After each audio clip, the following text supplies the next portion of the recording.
Okay, let's go. Okay, are we live? Waiting for that preview to show up. It says I am. Yay, there you are. Good. Alright, let's go get that link. We gotta go fast right now. I should have. Uh-oh.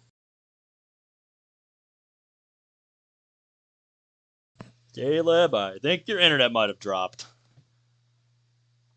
Uh-oh. So he was in a call with me just a second ago, but something appears to have happened. I know he has to work in about an hour, so that's why I'm trying to go fast right now.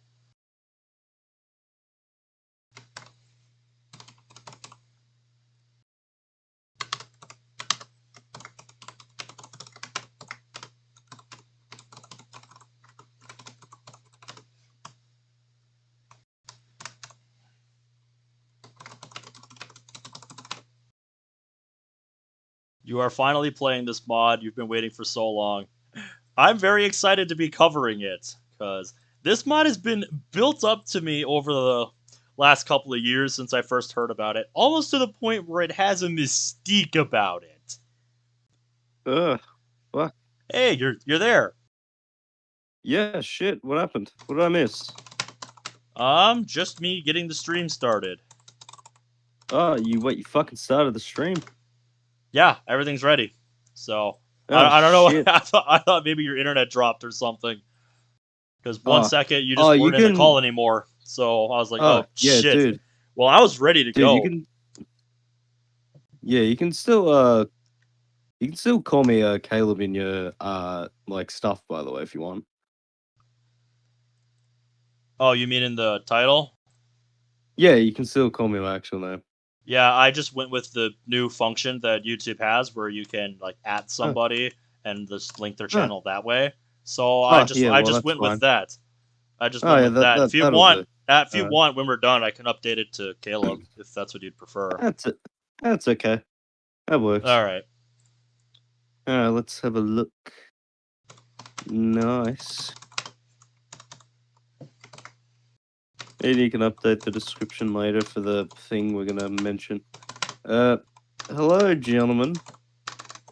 Yep, if any of you have been following our Devil on G-String playthrough, you might recognize my partner here tonight. For those of you who don't know, this is Caleb, my visual novel guru, and formerly my head moderator on the server. So, and more importantly, just a good friend. Yeah. Spent. Nice. When did we first meet? Like 2 years ago? Yeah, about a year and a half ago.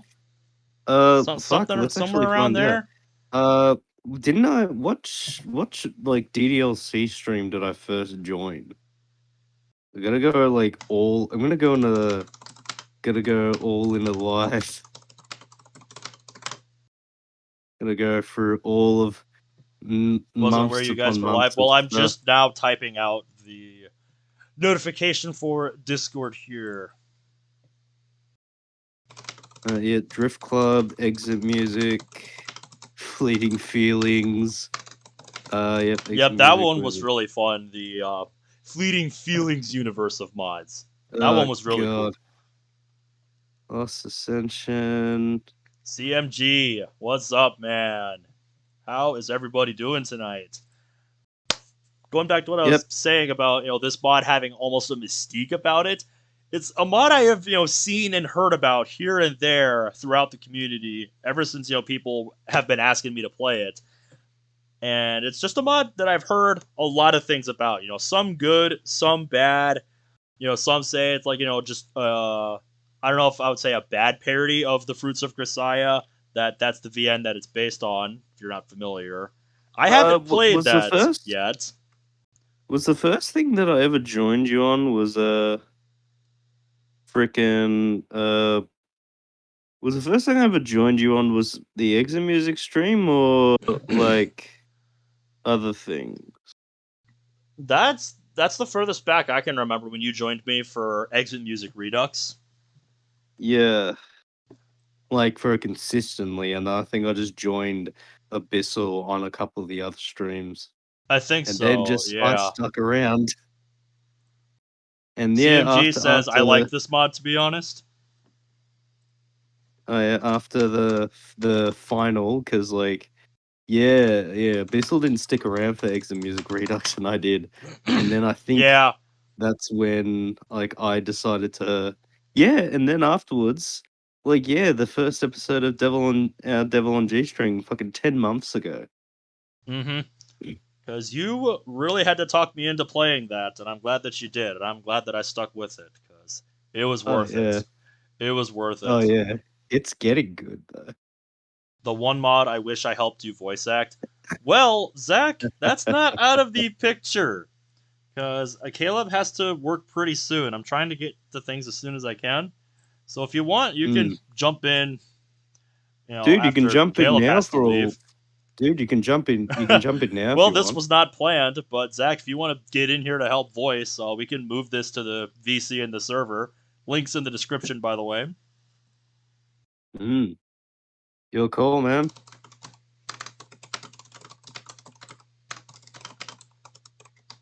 Wouldn't mind fucking Can't. Gotta go to bed soon. damn. Oof. Sorry, man. Oh. Someone's mentioned me in the server. I've got to hunt them down. Major events. Oh wait, it's you. Yep, there we go. Been working on that while we've been talking here. Next time. Yep, I'll be doing these. I'll be doing this mod every Wednesday. Because the vote ended today. So every Wednesday we're gonna be playing this until we complete it. So you've got the Fruits, you've got Undertale, you got freaking Devil on G String. Mm-hmm. Lot of active things. And then I just found out at work today that I am going to have a date with Derizen Drac on BO3 next weekend. Oh, sick. I'm starting that tomorrow. Because the vote seems to be holding steady that Undertale is going to win.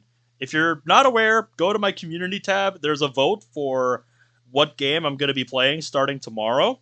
So, yeah, if you want to get some more people in on the vote, go ahead, share the post, let them know. Yep, Underskids, I'm sure you are just celebrating, because I know you have been asking for this for a long, long time. 2 energy drinks to celebrate. 2 energy drinks to celebrate. I've never been the energy drink type. Not really the same for me, but it's like, whatever it is.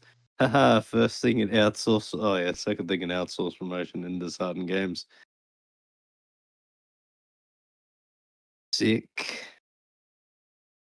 Oh, that's funny. Some of the mods on the Fruits community server, they have fucking Aubrey from Omori next to their name with the tag DGen. That's really funny. Anyway, do check your DM for a sec.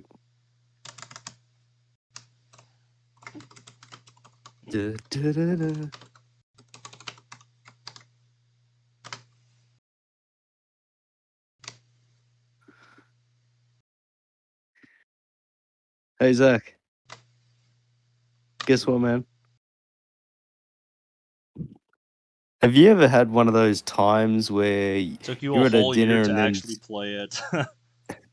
Zach, have you ever had one of those times where you're at a dinner and then someone just goes like, "Hey, what's your fully formed opinion on this incredibly complex social issue that you just learned about 5 minutes ago? Quick, type it into your phone so the rest of us can tell you to fuck off and die." It's like, how am I supposed to form an opinion in a time frame like that? My God. Oh yeah. It's like, there's more to it than that, right? It's like, why would you think I'd be able to formulate an opinion in a time like that? Yeah. CMG. Hello. Who are you? He's somebody that has been around the streams for a while. Not every night, Yeah. but he does come by. I know him. Yeah, well. He's a bro. Oh, member. Bro I has think been Deltarune will confirmed. be better Welcome. once finished. Yeah, you're waiting. Undertale, in my opinion, is the Probably. best story-driven game. After Undertale, I'll start putting Deltarune in your face. I'm sure you will. I'm sure you will. Onyx, what's up? Oh, we're getting everybody in on this one. Oh, Yeah, so happy to we're see getting it. every one of the boys here. Going back to that analogy that you mentioned with, like, forming an opinion. You know what I can tell you as a fact, though? When I was making the thumbnail looking for stuff to use for that, I looked through the backgrounds in the mod assets, and all of them look really nice. So I think my memory, like, it depends if they're free to use, so let's have a look. I can send you the folder if you want to look at it. Yeah, well. But yeah, the backgrounds, fuck. I don't even remember what they looked like. Stream too late. She could voice act in these, but yeah, that's just because of my work schedule, mate. Yeah, Caleb, I was Play only Fruits of teasing Grisaia. Believe me, Goose, that is already in my requests. So yeah, I will just have dude, to put a I was notation next to it. Dude, Mike, I was just fucking with you too.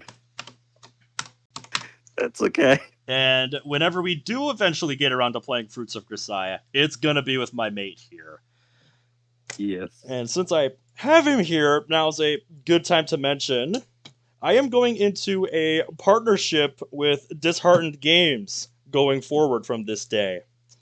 And they want me to let you know that they do commissions for backgrounds for visual novels. So if you're working on a mod or you're working on a VN, just whatever you need a background for, check them out. Disheartened Games. So I'm kind of coming up with this on the fly. I don't know if that was the best. I'll have to work on it. But yeah, I just wanted to get that out there. Yeah, we've been talking about like that for a little bit. So yeah. Yeah, you pitched it to me a few days ago, and I've been thinking about it since then. Played that game and was deeply disappointed when the Steam version removed the sex scenes. Aha, I see. I never got the freaking Steam version. Since I never paid for it, I always just got the version for the thing. And there's always a patch, dude. I'm sure there is. They have patches online. Here's the thing. Yeah, they usually online. Do. But yeah, before we spend too long on this intro, I think we should get started. Modification contains situations that are not suitable for everyone and contains serious content. By playing, you agree you're okay with this. Can you put the stream onto Discord so I can actually see it? I suppose that would help, wouldn't it? Not that camera. Share my screen. See, guys, it's always something with me. There's always something. There's always something I forget about. Yeah, I remember I got that. This music.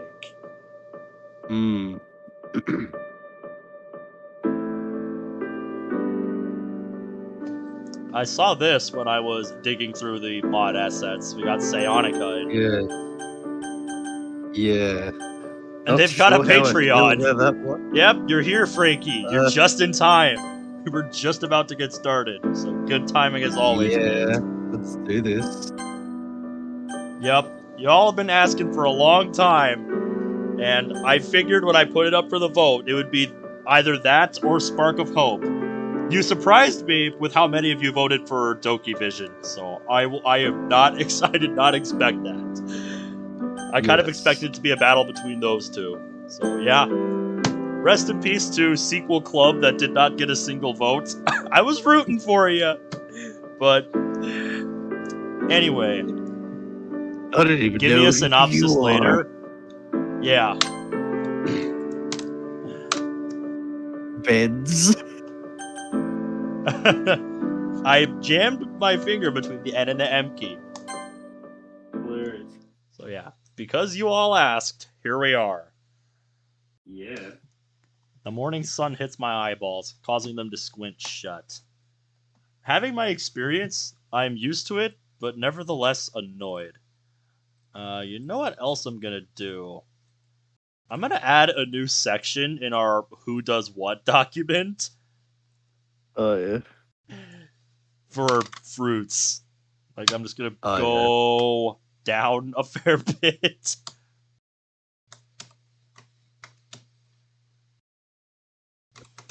God damn, I have to voice more.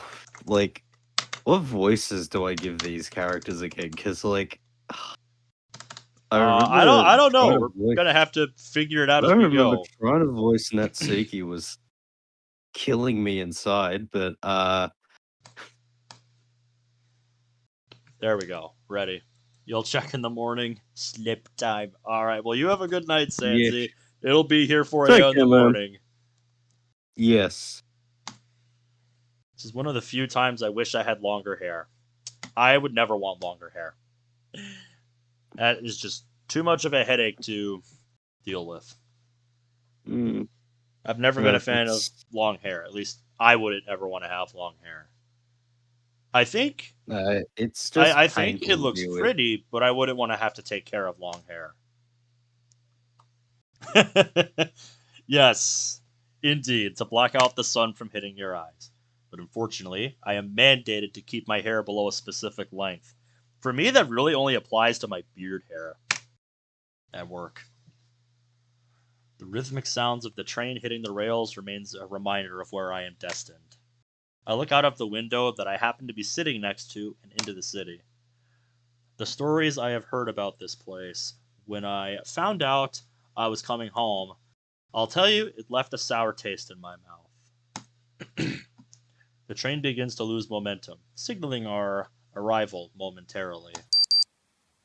I hear a familiar digital sound emanating from my watch, indicating the new hour that we have reached. Just as it does 23 other times a day. Okay. The train comes to a complete halt. The passengers around me, myself included, stand up and begin to depart our vessel. Ooh, look at that. I like that shot. Yes, overlay. Turn that on. This is probably please. Julia or as the version in the her character in Grisaia JB. So yeah, let's have a look. The moment I step out onto the nicely maintained concrete, I hear a voice calling out to me. Oh boy. You want to gamble on this? Who's this gonna be? I already kind of know who it is. So, like I Okay. said, like what I I said, guess I'll Julia take it or then. I guess yep, I'll take it then. Ben! Ben! I cock my head slightly towards the direction of the nope, sound and I'm see an wrong. old man that used to be an acquaintance of mine. Completely wrong. Well, Wasn't part of. There that is a was lot of poor differences, prediction. but Your parental figure. there, I like the turn and walk first. towards the man. Didn't expect to see you here, old man. Before me is a man around 5 feet and 7 inches tall. Hey, that's my height. Pretty short compared to the normal people I'm around. What do you work around basketball players all day? His wrinkled face and squinted eyes turn into a genuine smile at the sight of me. Same with you. What are you doing here? Literally just got into town. Oh? You here for anything special?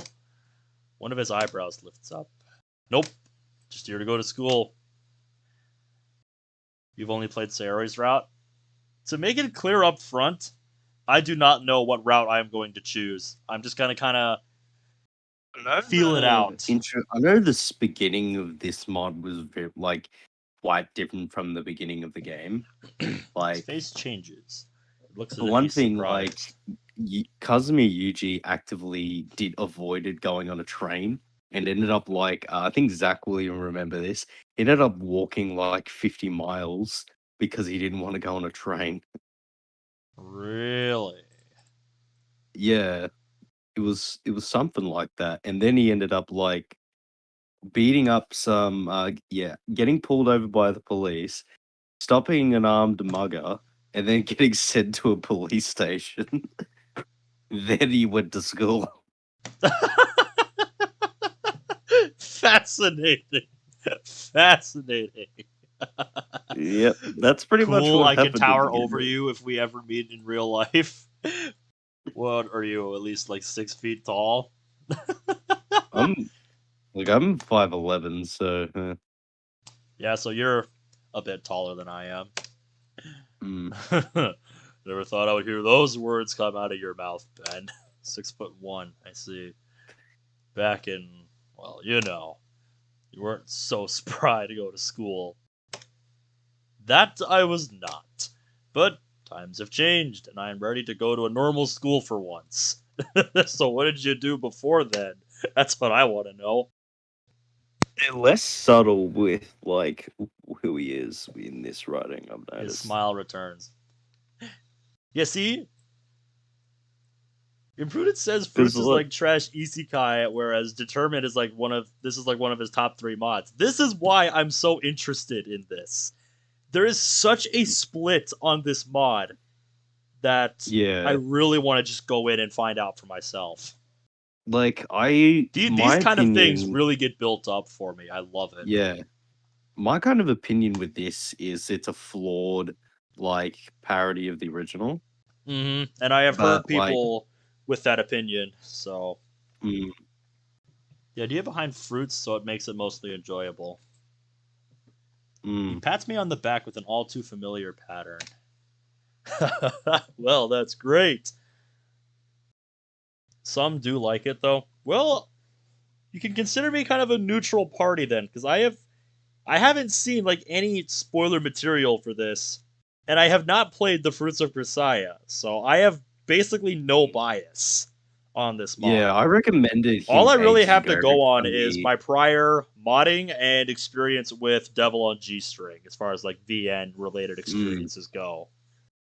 I know when we were discussing the visual novel to play after the Devil on G String in the moderator chat on the stream zone, we always just like Fruits of Grisaia was, of course, something that came up. Yep, But I I knew. recommended Yep, I Ben to remember you brought it play up. because I knew that Ben wanted to play this mod eventually, and I always I recommended straight away play the mod first because if he plays the visual novel, for one thing he's just gonna think the mod's kind of like low key. So I wanted him to take as much enjoyment from the mod, like, than to try like the real thing. Yep, which is pretty fair. So, Yeah, I've well, seen once the we get route, a few and episodes in and I kind of get the deal with it, then things will start to make sense. And what are you doing here? Well, I retired. Came out here to live with my daughter and her kids. Well, then. So our dad is retired. Daughter? Now there's something I didn't expect you to say. Well, everyone gets old and needs to settle down eventually. Yeah, but I never thought you would. I expected you to remain with the majority of us until you finally gave out. Well, here I am. Do you have a place to stay? Yeah, I have a house somewhere near the school. East side? Northeast. Ah, I know it. Need a ride? Well, I didn't have any other plan. Eh, so you were gonna walk there. Hey, it's good exercise. Pretty much. mm, Where's your luggage? Everything I own is in the bag on my back. Travel light much, do ya? I point one of my thumbs to a black Kevlar backpack I have securely strapped to me. You always travel light, don't you? Kevlar, huh? Easier to disappear when necessary. I I suppose. don't. One complaint I have about this is with the Furukatsuka side, especially the beginning, they kept it a lot more subtle and kind of left it to like the mystery part. Because like, who is this guy and what's his like? what's his thing, where this is giving a lot more like information regarding who he is. Like Indeed. where the other one, Yeah. it kept it vague. It kept it vague for a while, and it was like, what is the details with this guy? And with like the mod, you can already tell he's got a military background. Well, yeah. That's why I pointed Mm, out, Kevlar backpack, because that's pretty standout to me. yeah. Pretty sure you only learn about the MC in confusing ass sequels. That's right. Fruits is a trilogy. Mm. Well, you learn a lot about his character in the first, and then that makes you care about the character, and it makes it like the sequels, like they're not confusing. That's the thing. It's just like it makes you care about the characters and to realize what the protagonist of Fruits of Grisaia has, like the Grisaia trilogy, has been through. Like Mm-hmm. it's a fucking brilliant story that like you really need to get into. Mm. Mm. Come on, let You me want show to you to my continue? car. By your leave. The old man had a pretty stylish car. My father used to have one of these. A 69 Mustang. She's a beauty, isn't she?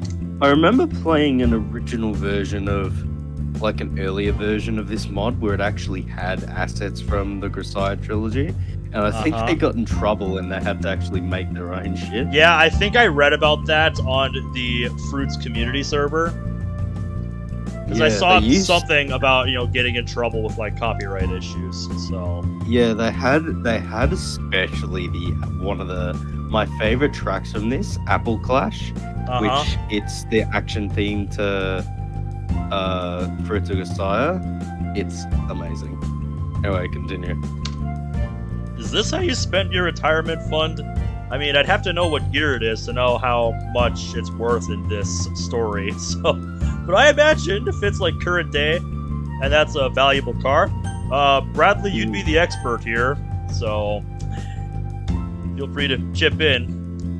But yeah, I would imagine you spent a good chunk of it on this.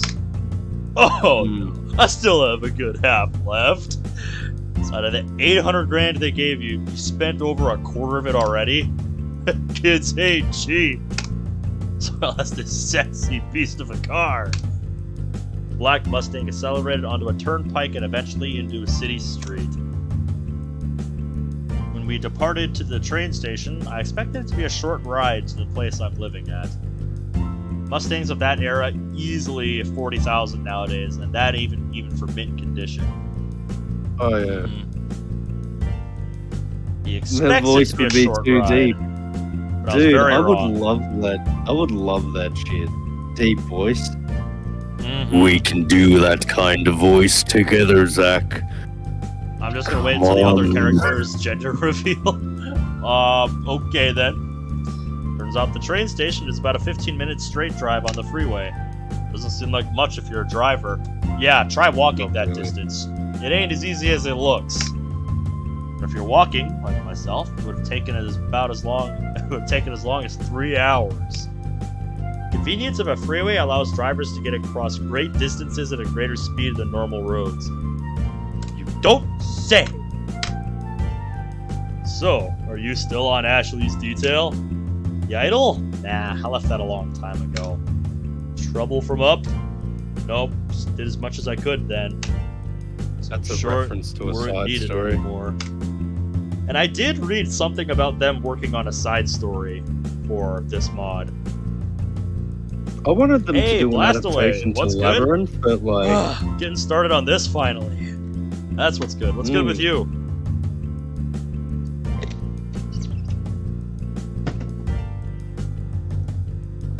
Pretty much. I'd be sounding like Kratos from God of War 4. Come on, dude. You're hyping us up too much. Oh, I don't socialize well with others. Especially with a teenager with a small degree of popularity among even more hormonal teenagers. Sounds to me you got into some drama with this girl. I don't know what you're talking about. I look back towards him, a casual glare into his face. Oh, come on. Don't tell me you didn't try to get with her. You serious? No! Good. You know that isn't allowed. That, and I don't really have a need for any type of relationship right now. Or at all, if I really look at it. You will eventually. What do you? Yo. This is a pretty good question about Exit Music and Exit Music Redux. Do you think the devs of that like wretched team, do you think they hated the mod itself or they hated the fan base? That's a good question. Because I would think if they were dissatisfied with the mod itself, then that would be, I would think, enough motivation to want to spruce it up and do it better. Yeah, but that was a very divisive mod, so it's hard to say which one played into it more. Do you remember that last side chapter that it kind of just took the piss out of it? Oh yeah, I remember. And that was the shit that was said in it was just so fucking pessimistic and cynical that it was just basically a fuck you instead of oh, thank you guys for sticking with it. It was basically you're a bunch of cunts, go fuck yourselves. Pretty much, yeah. It's hard to tell really what was on their mind without doing it. You mean this, Monica? Yes, that is the game that we are playing here at Plastopay. We are playing a mod called Fruits of the Literature Club. It's been built up to me over the years because a lot of people have asked me to play it here and there, and I've heard a lot about it over the years, both good and bad. Some people say it's a poor parody of the Fruits of Grisaia. Some people say it's one of their favorite mods of all time. I don't really know where I stand yet because I'm just getting started. But we'll know by the end of this playthrough where I stand. You will eventually. Doubt it. We remain quiet for a few moments. I keep thinking on my comment about a relationship. It's not like I don't want one. It's the fact that in the position I am in, I would have a lot of unnecessary stress. Yeah, that is something you have to consider when you go into a relationship. Probably not the first thing you consider, especially if you just hit it off with somebody unexpectedly.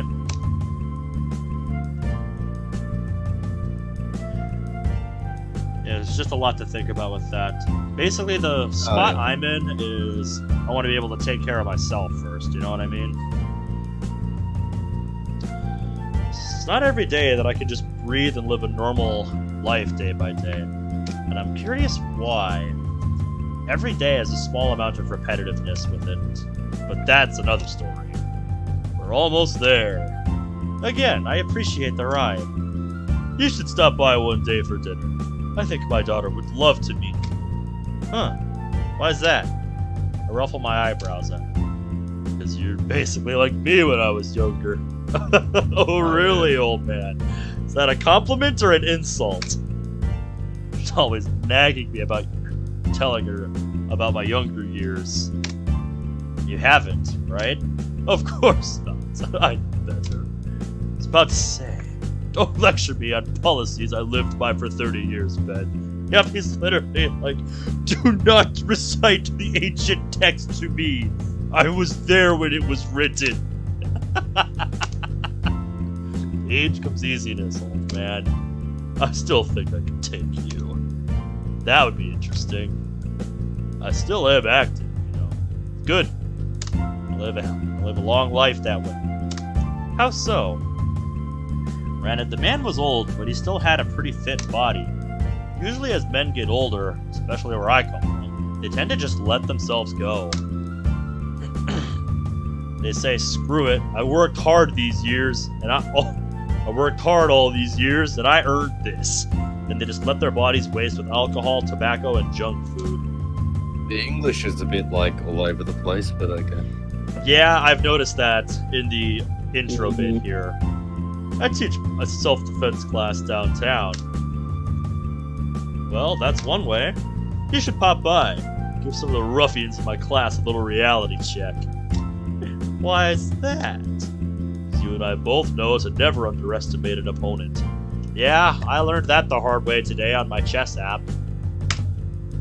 Fuck me, dude. If you're not in the server and you did not see my rant in the fucking gaming chat about how this bot can't figure out how to checkmate me with a bishop and a knight, and how he's literally just parked them in a corner and he won't fucking move them. Yeah, imprudent dev. Fuck. The dude that like I know the original like did like a moving sky with animation, like just the sky moving in the background, just like a car and shit. But they could have done something similar to this, like have a looping image. That, absolutely. Yeah, because I've seen that kind of thing done in some choice mods before, where they have like clouds moving in the background. It wouldn't be that hard. This just kind of feels cheap. Yeah. I will say this mod, like Metal Club, which I played last night, go check that out if you want to see me just rip the shit out of a mod for 2 hours. This is not one of those mods in this day and age that has its own executable. It's very old school, just packing everything into these scripts and mod assets, RPAs. So, very tight and concise. Kind of how some mods used to be. They could be just as clever, attentive, aware, and more skilled than you. Ah, the old 1x4 rule. Exactly. Mods have executables now. Yeah, they come with their own. Yeah, they come with their own executable. Here, let me dig up an example for you. I thought that was against the terms and services of DDLC. I don't remember at this point. I would have to look at it. But yeah, let me find one that has its own executable. Because I've played plenty that have their own executable now.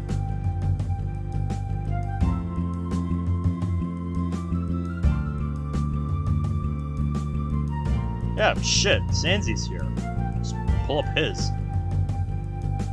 Close the thumbnail stuff. Obligatory bullshit window. Come to me. I guess it's easier to do the executable because here. It's harder to fucking do the other way. Yeah, right here. I've seen this kind of thing like since last year at least, where a lot of mods they'll have their own like executable from the.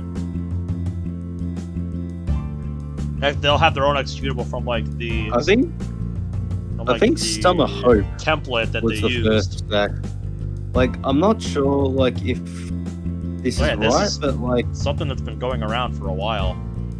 Yeah, but I think Summer Hope was the first mod to do it, and that was like 3 years ago. That might be just like me just saying, okay, yeah, with that, but that's just what I think from what I've noticed. Yeah. But yeah, Imprudent, if you were talking about this mod, it's very nice, just nice and concise. It's just got mod assets and a replaced scripts.rpa.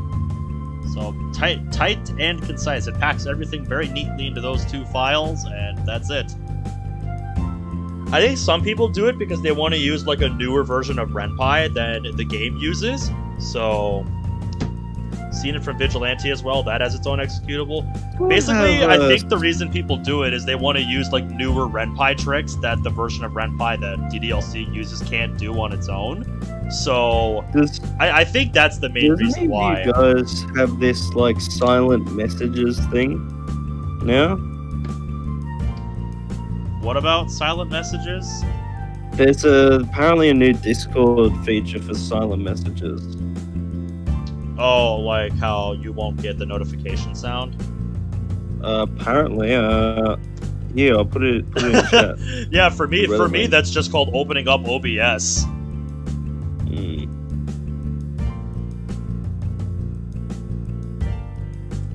Or I'll open that in my browser.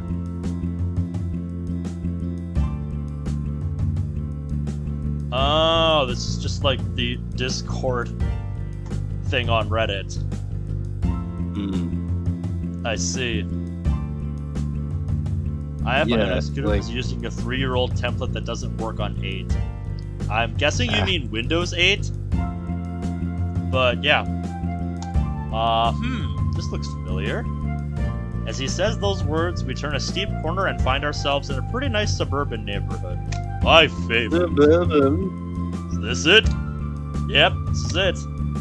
I pull the polished metallic door handle and exit the car. I look back at the man and give one last gesture of farewell. Thank you, Jeff. Ah, his name's Jeff. So now I can finally write that down. Old man named Jeff. Okay. Yep. My name Jeff. I had to do it. Before switching gears and leaving, he gives me one last smile. Well then, let's check this place out. I look around the neighborhood and notice that this suburban block has the same architecture for almost all the buildings. I take a look at the spacing between house I am living in and the one next to it on both sides. Check the integrity of the fence that borders. Decent strength. Interesting comment. I take a stroll around the perimeter of the house. Take note of the number of windows, the position of the structure, and their height from the ground. I can only imagine there's a reason for doing this. This dude is like freaking. He's less than Kazumi Yuji and more like fucking Goblin Slayer. Fucking checking integrity of like picket fences and shit. The second story window should be fine. I take note of what looks to be the balcony and the back door. As I walk towards the front of the house, notice a girl walking down the street. She's wearing a counterpart of the uniform I was given for school. So she must be going to the same school as I. What's with this MC? I don't know. All I know is that something is up with him. She still has somewhat of a skip to her step. Her blue eyes look up into the sky and at flowers she passes by. Her hair is of a coral pink color. Gee, now who does that sound like? She has a bright red bow on the left side of her hair. It looks sloppily positioned. Yeah, like she just put it in last minute. Rub my eyes because I swear I see her glow. The girl seems to just emanate joy. I scoff at her and turn myself to the door.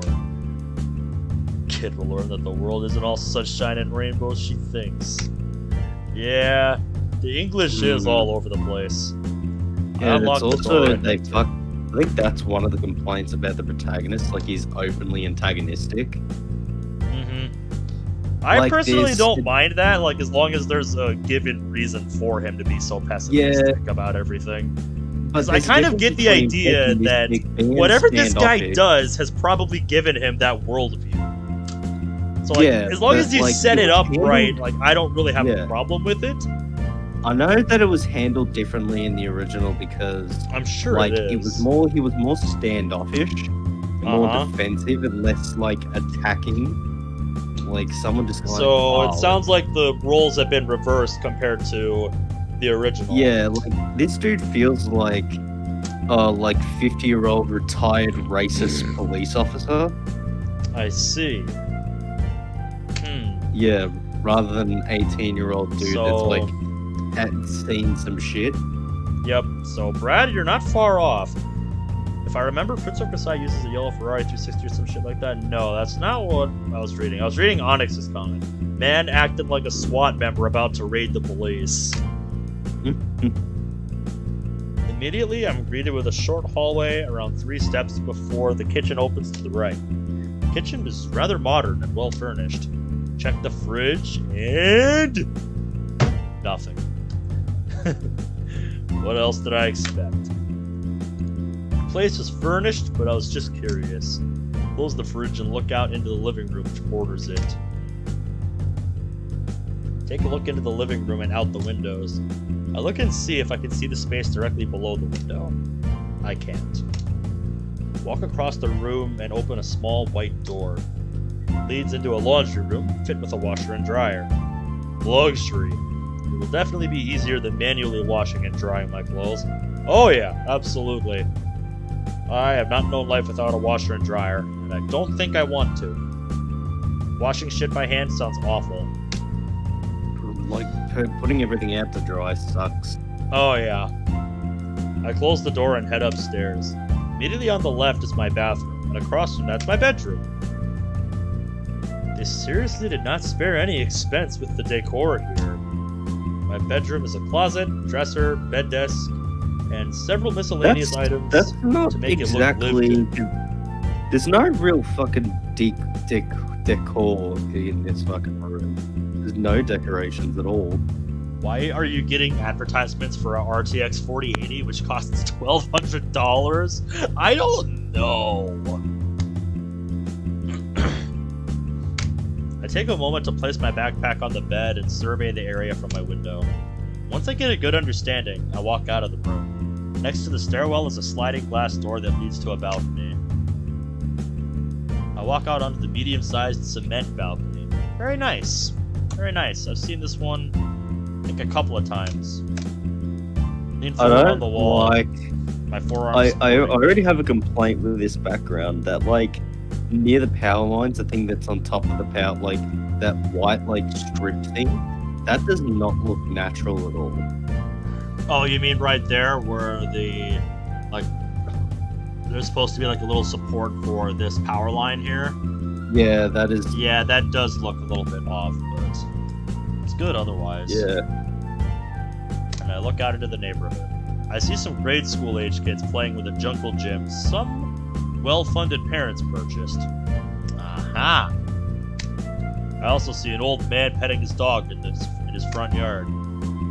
Neighborhood watchman here, eh? I look to my left and notice that the same girl I saw earlier is in her room. I didn't realize I lived so close to her.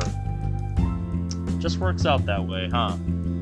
Through the glass window of her bedroom, I notice her moving around from the left side of the room to the right. She's moving something, most likely a change of clothes. She stops in front of the window, facing to the side. She makes a few faces, which confirms my initial theory as correct. She's looking into a mirror. She undoes her red tie, pulls off her gray jacket, and starts to unbutton her white undershirt. Yep. I turn away from the view and return inside. Yeah, better to do it now before she sees you. Yeah, it'd be hilarious if, like, instead of like just her getting changed from the mirror, it's just like her tying a noose. So like you're just watching this whole fucking. It is now 20. It is now. 20. Hey, you can't have me in this kind of thing without saying some weird morbid shit. Yep. I'm not sure how you would say that in military time. Like, would you say 2,000 hours or? Yeah, what? Yeah, I know what time it equates to. I'm just curious how you would say it in military time. If you would say 2,000 hours or what? Zach, you would be the one to know. 8 p.m. You're the one doing this kind of stuff.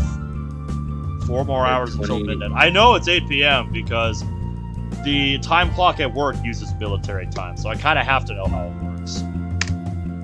Easy to tell. Just take away fucking 12. Oh, exactly. It's not hard once you understand that. Yeah. Normally, I would be in bed by now. I am awaiting an important call. Man's got a strict sleep schedule if he's going to sleep at 8. Jesus Christ. I'm still at work for 2 more hours at 8 o'clock. Anyway, after this scene, I gotta get going. Okay. Doesn't bother me much, since I have gone days before without sleep. Crazy. Losing a few hours for one night is gonna kill me. I kick my feet up on the opposite end of the couch and lean back. I continue to read the book that I have in my hands. Made sure to turn on the news earlier. I got a general idea of the community here. Made it a habit of mine to always check the local news to scout out the area. Interesting tactic. 2,000, you would say? Okay, good to know. Oh, Zach, you're saying it's been a while, you're not in ROTC anymore? Okay, I wasn't sure. But I figured you'd be the one to know best. See whether man, I'm high probably crime, gonna, no crime, political activity. I'm probably gonna usual. get going, gentlemen. Alrighty. Because I gotta get on says, my own. Oh no, not this mod. Yep. Alright, well, Have a good day at work, man. Yeah, I'll see. Hopefully I'll next see you, week you see can you be all here a bit maybe in longer. next episode of this or Devil on G-string. If we can get together for that before the next episode of this. Yeah, have a good one, man. Yeah. See if you can announce the partnership in the server if you got time to. Oh yeah. Anyway, Will do. Catch you later, man. Yep, See you guys. See ya.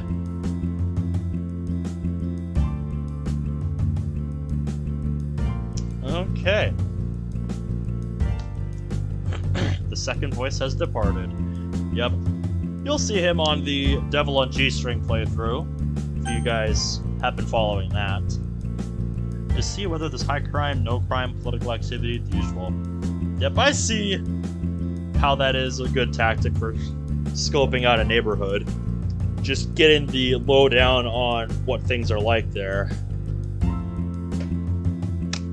Not a big fan of politics, but knowing the local debate helps me understand the people better. For sure, yeah.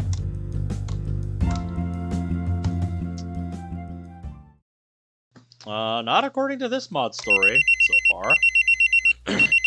Sound on my phone going off sends a shiver down my spine. It isn't the sound that sends that feeling down my back, it's the reason for it. Oh boy, who were you expecting, boy? I answered the phone. October 30th, 20XX. Let me go back. When was the first screenshot? Ah, so this is just the next day. 6 o'clock hits. I am already ready for school. For a normal person not used to wearing uniforms, the school's outfit does seem a bit excessive. I never went to a school that had a uniform, thank God. Something crucial? Did I miss something? For other times, like let's say it's like half an hour, it'd be 20:30. Oh, okay. Well, I could have figured that out. Can't say shit, carry your knife around the house. But since I have been in uniforms all my life, this is nothing to me. I take a look at myself in the mirror for a quick medical check. No wounds or scratches overnight. I take another drink of water and plan out my day. I will follow my normal school schedule, and on my way home, I'll stop by the grocery store and pick up some food, then head home. Yeah, you'd think that's something he would have wanted to do on his first day before going into school, but what do I know? Once I get home, I will go on a run to get me further familiar with the area. When that is done, I will be free. I'll be on free time. I don't know, Ninja, so I guess we're gonna find out. Last look into the mirror. Oh, he was just getting his bag. As I reach the gates of the school, I notice the congregation of students in the courtyard. There are little groups of students huddled around each other, all doing different things. Some were on their phones, just ignoring each other. Electric zombies! Some were running and acting like children, and some were socializing with each other like normal people. I ignored them all. There isn't a reason for me to talk to any of them. Yep, for me, this is earbuds time. Put the music on. With one backpack strap wrapped around my shoulder, I enter the large, white concrete building. Yep, I saw that, mate. It's a very, subtle change, but I like it. After a self-tour of the school, I reach my first room. The school itself wasn't too large. I have definitely been in much larger compounds. It wasn't a problem to find my locker, my first class, and the lunch area. Students pass by me, all casually talking and complaining about the everyday things. I silently laugh to myself about some of the petty things these inexperienced people complain about. It gives me a sense of gratitude for where I have come from, something I can't wait to learn more about. Never complained about my phone having a micro crack. Yeah, my phone's got a few. Or that I didn't get the money to go to the latest movie. Stupid things like that slightly irritate me. I was never really one to go to the theater unless it was like an event with friends, anyway. The bell rings and I enter the classroom. Third period has ended, and it was now time for lunch. I noticed that the girl who lives next to me was in my class. And I had overheard several classmates and their teacher call her Sayori. The name instantly engraved itself into my mind. Without hesitation, students stood up from their desks and departed. I stand up, stretch quickly, grab my bag, and leave the classroom. I wonder why he thinks Sayori is so significant. Probably because he lives next to her, but still. It's curious he points that out.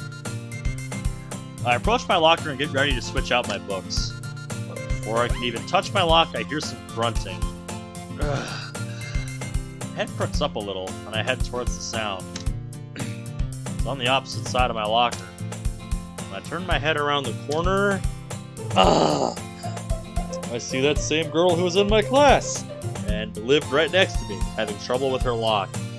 What, is your padlock not cooperating with you? Is your combination not working? I've been there. She seems to be genuinely having a hard time with her lock. Having trouble there, aren't you? I reveal myself from around the corner. Ah! No, I got it. Do with a comma there. You sure? You look like you can't seem to unlock that. What did you do to the apostrophe? It's hard to do this thing. I walk next to her and touch the lock. What's the combination? I fucking called it. She's struggling with the combination. What? Afraid I'm gonna steal your textbooks that I happen to have the exact same copies of? No. Okay, fine. 9, 27, 17. That is scarily close to a combination that I used to have on one of my locks. Lock clicks. There you go. What? You got it that fast? I'm very familiar with these types of locks. I show her how to properly orient the combination lock. That is how you unlock this. Thank you.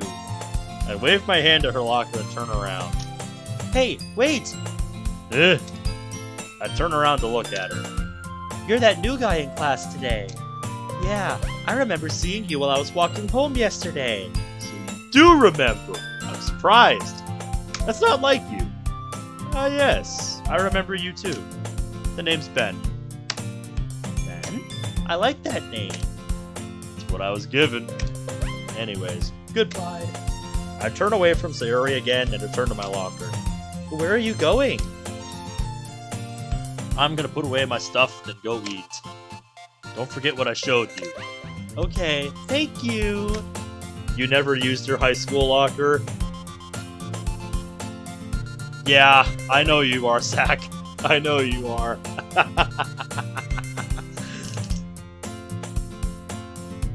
Never used your high school locker? In my senior year, I don't know why. I don't know if it was just me leaving the Discord call with my mate or what. I don't know what it was. You never even had a high school locker? But yeah, in my senior year, I pretty much just used my locker to put my backpack away and just carried everything that I needed to in like one big like zip up folder for all my classes. That way I never had to bother with my locker and I had more time to just like get a drink, use the restroom, whatever it is I had to do between classes. I valued that time far more than going back to my locker. Ah, final bell. Grab my bag and depart down the hallway. As I walk down the hallway, I pass by two girls who were in a debate about something I didn't care too much about to notice. Something about manga. Ah, yes. I had a schedule to stick to, so I didn't stick around to pay attention to their frivolous conversation. As I reach the gates of the school, I hear a voice call after me. Ben, wait up! I turn around immediately and prepare for someone to charge me. But I'm only met with the sight of Sayori running to catch up with me. Ben! What do you want? Also, why are you shouting? You're gonna draw attention as if something bad is happening, woman. Oh, sorry. Anyway, I had a question for you. A question? If it's something I can answer, I guess you can ask. Later, just letting you know, you should go for the Monica route, it's the best one. I've heard people say the Monica route's kind of mid for them. Like I said, I'm just gonna see how everybody appeals to me and go from there. I don't really have a set route in mind. I'm just gonna let the mod go where it takes me. So, I know you're new here and all, and I don't want to overwhelm you, but have you looked into any of the clubs we offer here at school? Clubs? Elaborate, please. Well, we have little groups of students who participate in extracurricular activities for fun and to get experience for college. Okay. What's your point asking me this? Well, I was curious to see if you would join mine. You have a club? Yep, I am the vice president of the literature club. The literature club? So you just read books and write all afternoon? That's a pretty mean and blunt way to put it. But he's right, isn't he? Well, excuse me, but it doesn't really sound very attention-grabbing. I think I'll pass on that proposition for now. Not even if I ask really nicely? No. Meanie. I've been called worse. She flashes a pouty face towards me a couple of times in an attempt to break my resolve. It's gonna take more than that with this guy.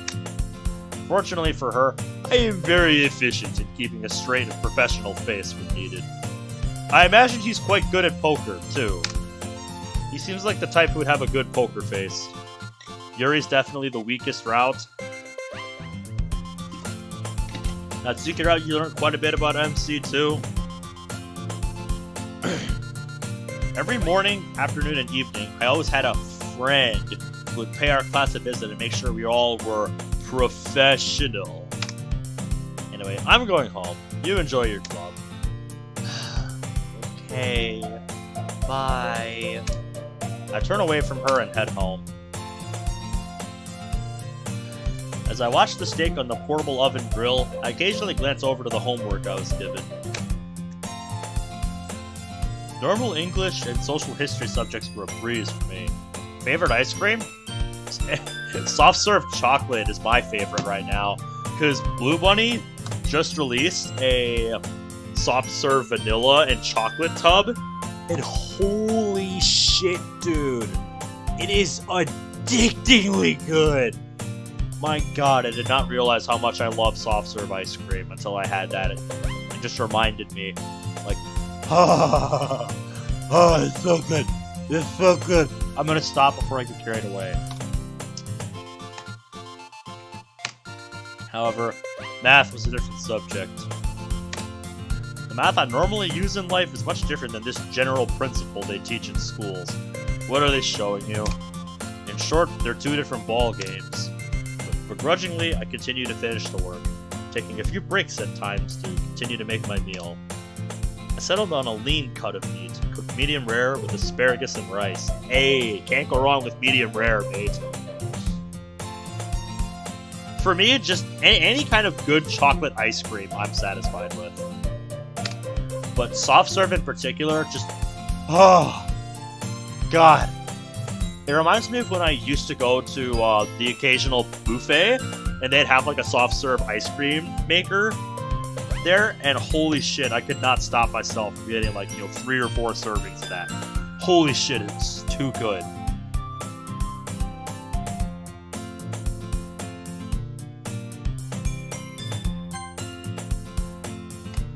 All are high in nutritional value and very filling.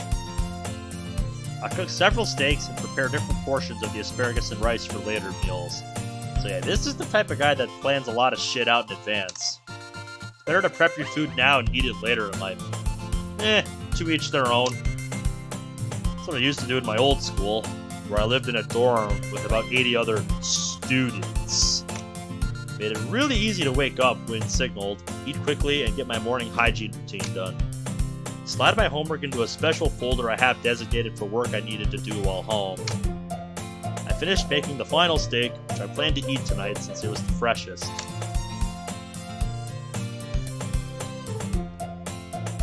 I do not bite ice cream. I'm not that dumb.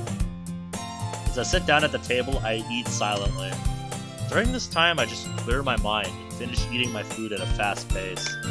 Sounds like Caleb tonight, rushing to eat his steak while he was getting ready for tonight. It's the equivalent of meditation for me, as it is to others. Back in my old school, it's very hard to remain focused while eating since we only had about 10 minutes to eat our food. Damn, that's not a lot, especially for a steak. I'll check it out later, Bradley. That included getting to the hall, grabbing our food, getting into a seat, and then eating. Normally by the time you made it through the line, you'd already lost 5 minutes, so eating fast was paramount. It was during these times I learned to focus only on eating. If I cleared my head, it was much easier. I found it oddly calming. I had gained quite an appetite after my run around the block earlier. I now have a good idea of the ins and outs of the neighborhood. Some may ask why I do this. Yes, someone like me. The answer is simple. Know your way out of any situation. I suppose. You never know when you need an immediate escape. While I was returning from my run, I saw Sari arrive at her house. I had the opportunity to say hi, but I just missed it. There isn't a reason for me to get involved with that girl, or anyone for that matter. Why would she even ask me to join her club? Something tells me she's not gonna stop, guys. There's a couple of possibilities. She's lonely, she's attracted to me, and she's looking for a way to get to know me more. Or she's just inherently friendly and bubbly. Yes. But it is kind of foolish to just push such a request on someone you only just met. This is Sayuri we're talking about. A lesson I learned very well as a young child. Ever since then, I am always cautious about where I am and who I meet. Someone even as simple looking as Sayuri can hide an evil past. Only that we cannot run from. One that we cannot run from. Shake my head, breaking myself out of these thoughts. Finished my dinner long ago. I quickly cleaned the dishes and put them away. 8:31, October 31st. Lunch period has arrived, and I do my book exchange as normal. As I close my locker, I hear another grunt from the opposite side. Probably Sayuri. I peer around the corner, and sure enough, there she was. She looked like she's struggling with her lock again. Before confronting her, I watch her carefully. She's definitely trying the way to disarm the lock that I showed her yesterday, so that's good, I guess. I watch her carefully to see if she's successful. Click. The lock releases, and she opens her locker with a happy smile. I turn around to return to my locker. Before I could really do anything... Thank you, Ben! Shit, she saw me? Damn, she has good peripheral vision. Hey, no problem. Call out from my locker. I close the silver-colored door and return around to notice that Sayuri's right behind me. Jesus Christ, woman! Hi! Didn't your parents ever tell you not to sneak up on people like that? You didn't notice we walked right past you? Evidently not. Oh, I'm sorry. Not like you intentionally attempted to scare me. Yeah, this sounds like the kind of thing I do at work to mess with people. If you did, then I would have to fight you. What? I'm just joking with you. That's not funny. Where I come from, that type of humor is just the tip of the iceberg. Anyway, what did you want? Well, I was gonna ask if you thought about the literature club thingy I asked you yesterday. Hey, Upscroll! What's up, man? Everybody in here tonight. Good to see you, man. How are ya? This again? Pretty sure yesterday I told you no. Well, it was worth a shot. I guess. Anyway, I guess I'll talk to you later. Leaving so soon? Huh? Don't give me those puppy dog eyes and run away at a simple rejection. In life, you're gonna face a lot of it. Don't just run away from them. Plus, I saw you eating lunch alone yesterday. You did? Yeah. Need someone to eat with today? No. You're probably just gonna be a meanie again. I'm not being mean. I'm just telling you the truth. Sometimes the truth hurts, Sayori. It's another thing you need to learn. Sayori has way more than she lets on. The truth is not always easy to hear. Still. Okay. I'll join your literature club, Sayori. Really? No.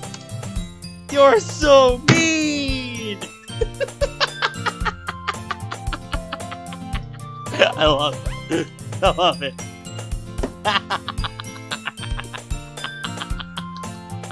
This is great. I love it. I love this guy. He's very real. I like that.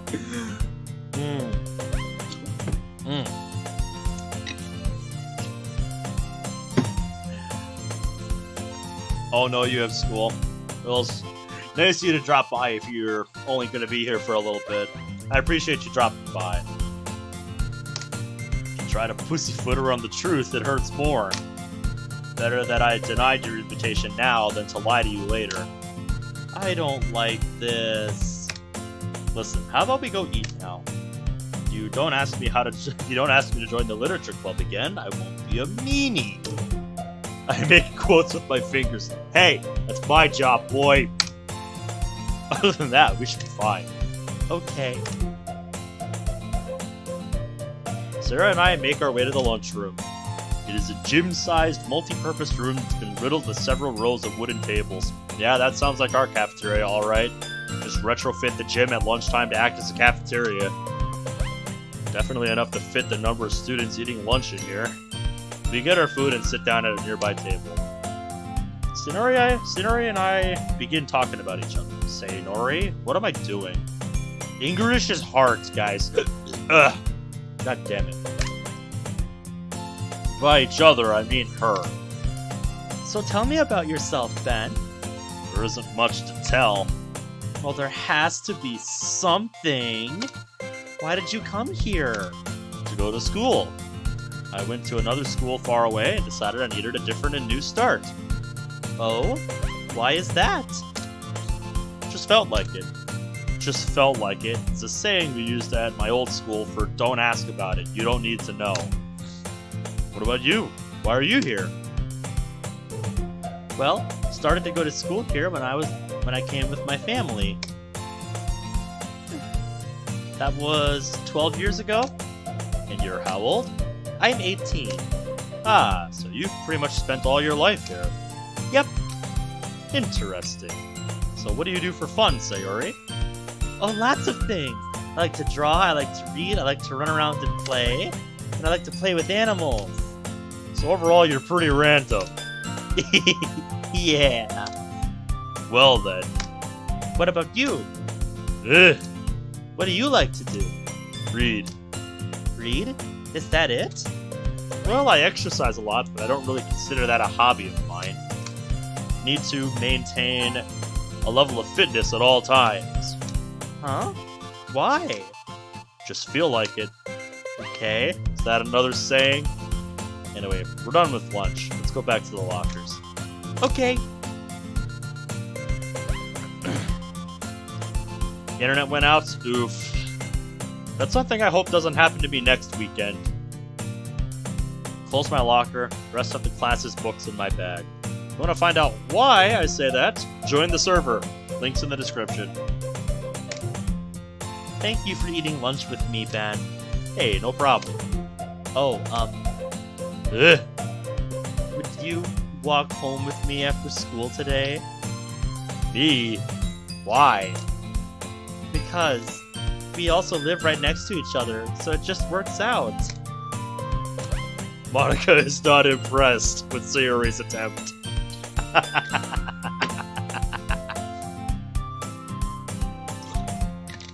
Why blank screen before? They were in the cafeteria. I guess they didn't have a background for that.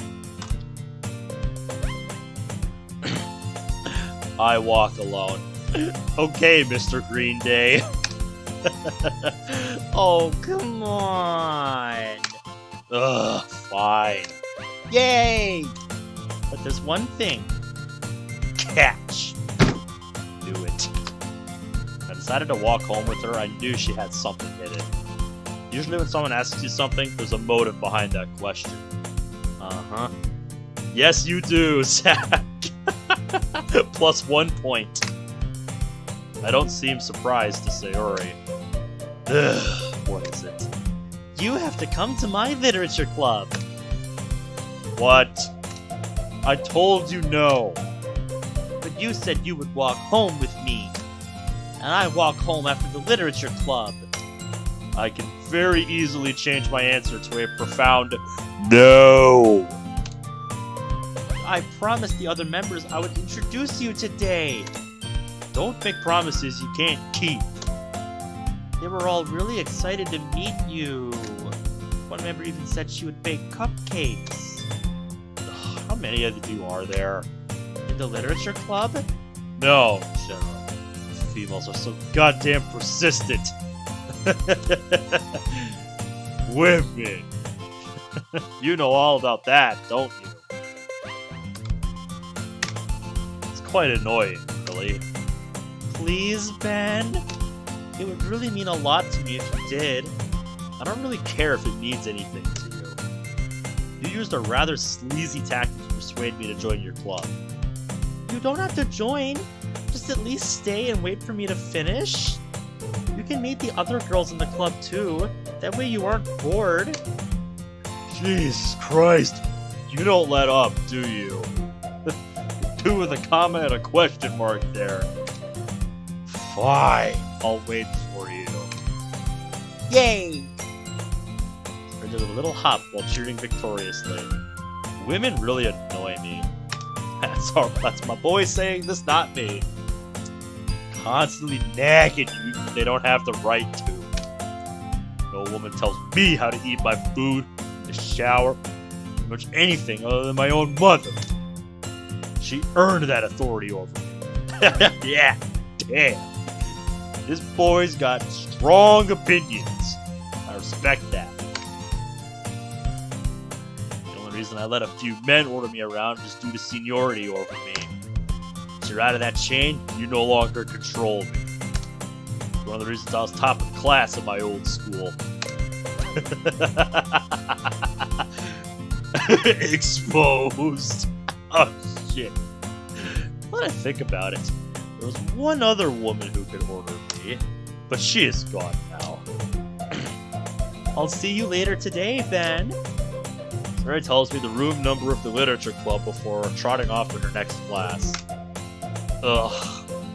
I shuffle towards my next class. I arrive at the room number Sarah gave me at lunch.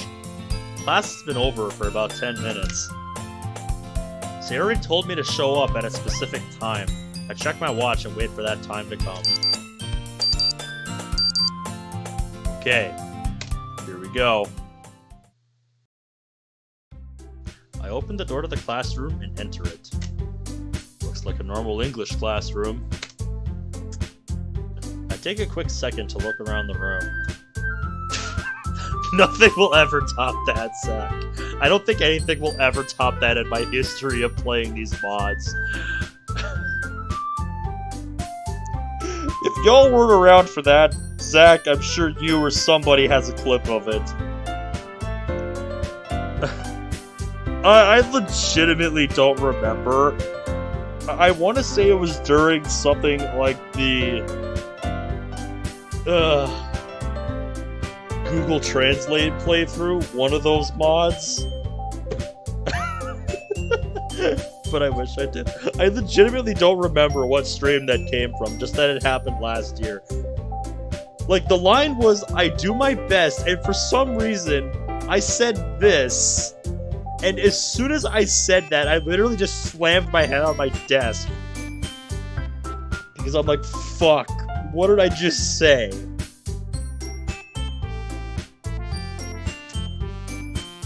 Like I said, I think it was during the Google Translate. Apparently, I don't know how that slipped. I don't know why that was what came by.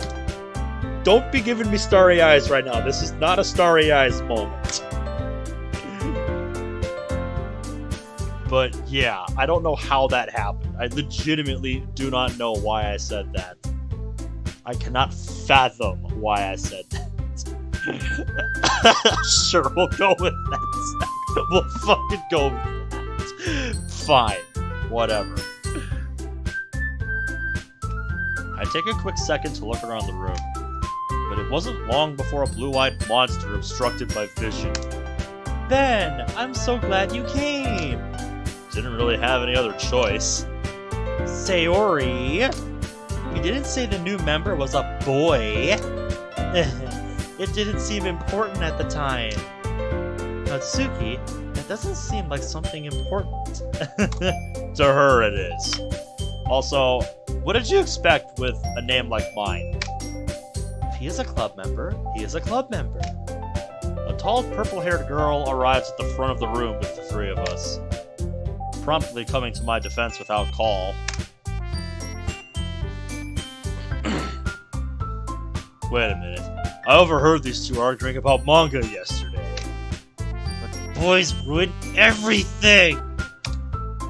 He looks like kind of a dick, too.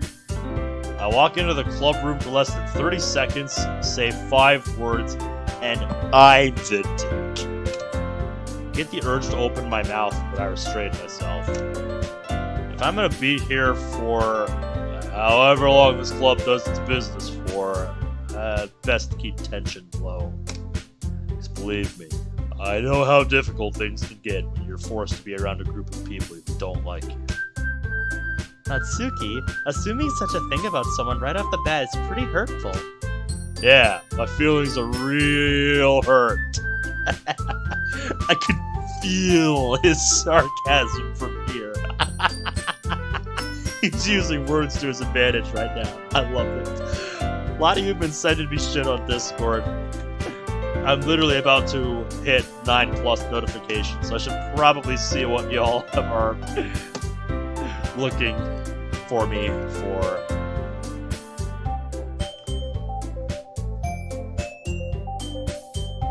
Start with the Bradster. Should shrink this window so it doesn't blow up onto the overlay.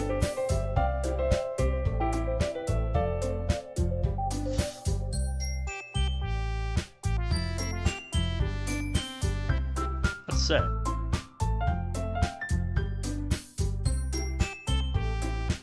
There, boy, finally. Oop, I can make it a bit bigger than that. Ah, yep, this is the song that he wanted me to check out. It's been a while since I have listened to a DDLC themed song. So that must be who made it. And then there's this one. Nice. Be sure to check that stuff out.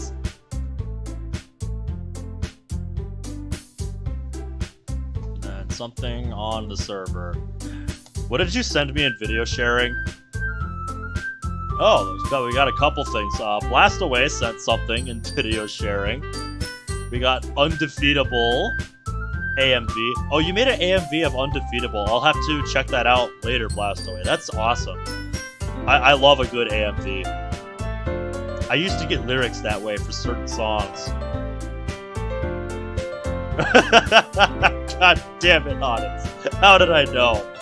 How did I know you were gonna do that?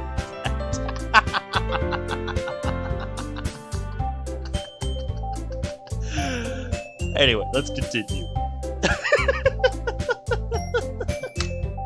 The pink-haired girl named Natsuki, presumably, looks away while angrily gritting her teeth. The most recent girl, the one with the brown hair, is the last to come to my defense.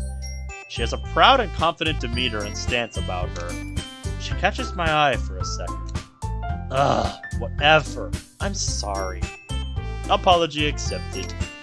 Granted, there's nothing really to apologize for, but I still accept it out of respect. Hello, I'm Monica. Hi, Monica. I'm Dad.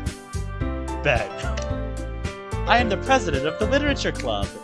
Is there anything I can do to make you comfortable here with us? Just ask. I will make sure to take you up on that. Monica looks oddly familiar. What makes you say that, boy? No kidding, Goose. I shrugged the feeling and dismissed it. So, Monica. Yeah? What type of things do you guys do here at the Literature Club? I'm very glad you asked, Ben. We focus on the study and application of many forms of literature. Interesting. Sayori's smile perks up. What interests you in the Literature Club? Nothing. I'm only here for Sayori. Oh? She looks to Sayori.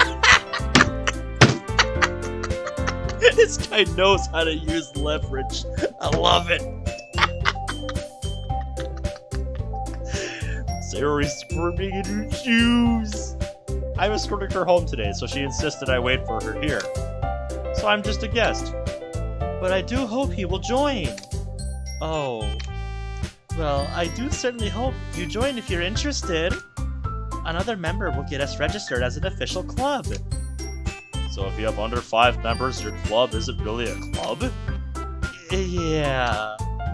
Ah, so I was correct to sense a hint of bureaucracy here. How very observant, Ben. I heard you were new, which is why I'm surprised you caught up on that so quickly. Well, whenever I go to a new place, I always like to survey everything, so I understand the social norm. Oh! Well, I hope you enjoy your stay with us today, Ben. We're just about to start. Okay. Monika's voice was as confident as her stature was. It was oddly entertaining to observe. She definitely caught me off guard for a second there. So, you think Monika will give you a challenge, eh? And I like a good challenge. Might be cluing me in there. We'll see how it goes. Didn't expect anyone at this school to possess even a shred of sheer confidence.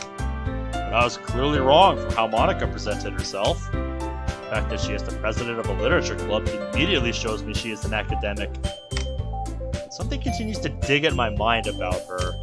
She looks so familiar. Maybe we'll find out more about that as we go here. Hey, Natsuki, when are you gonna pass out those cupcakes? I am starving for one. She asks while taking a seat. The girls have a few desks arranged to form a table. As Sayori mentioned, it's been widened so that there's one space next to Monika and one space next to Sayori. Natsuki and Yuri walk over to the corner of the room. Natsuki grabs a wrapped tray and Yuri opens the closet. So yeah, definitely some Act 1 syndrome here, but I'm more forgiving of this mod because it has spent a good deal of time here establishing its world and letting us get to spend some time with Sayori first, so it earned this.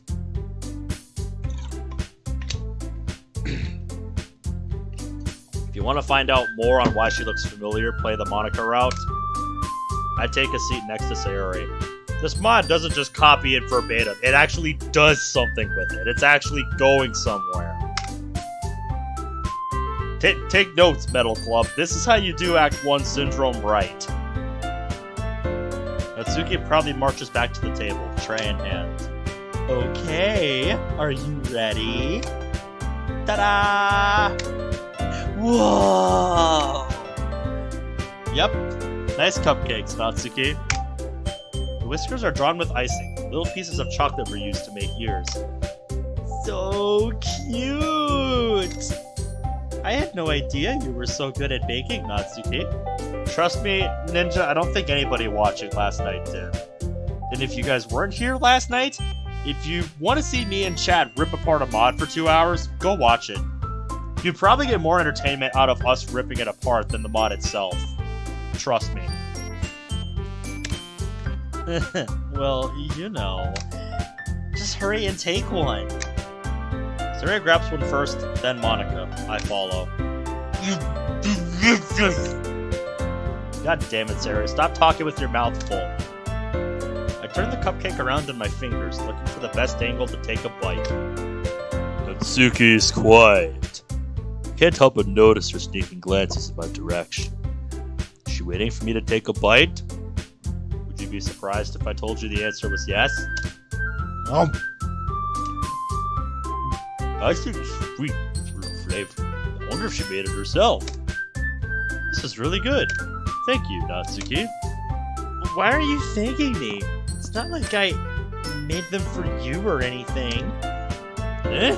Well, Sayori said someone was making cupcakes in preparation for my arrival.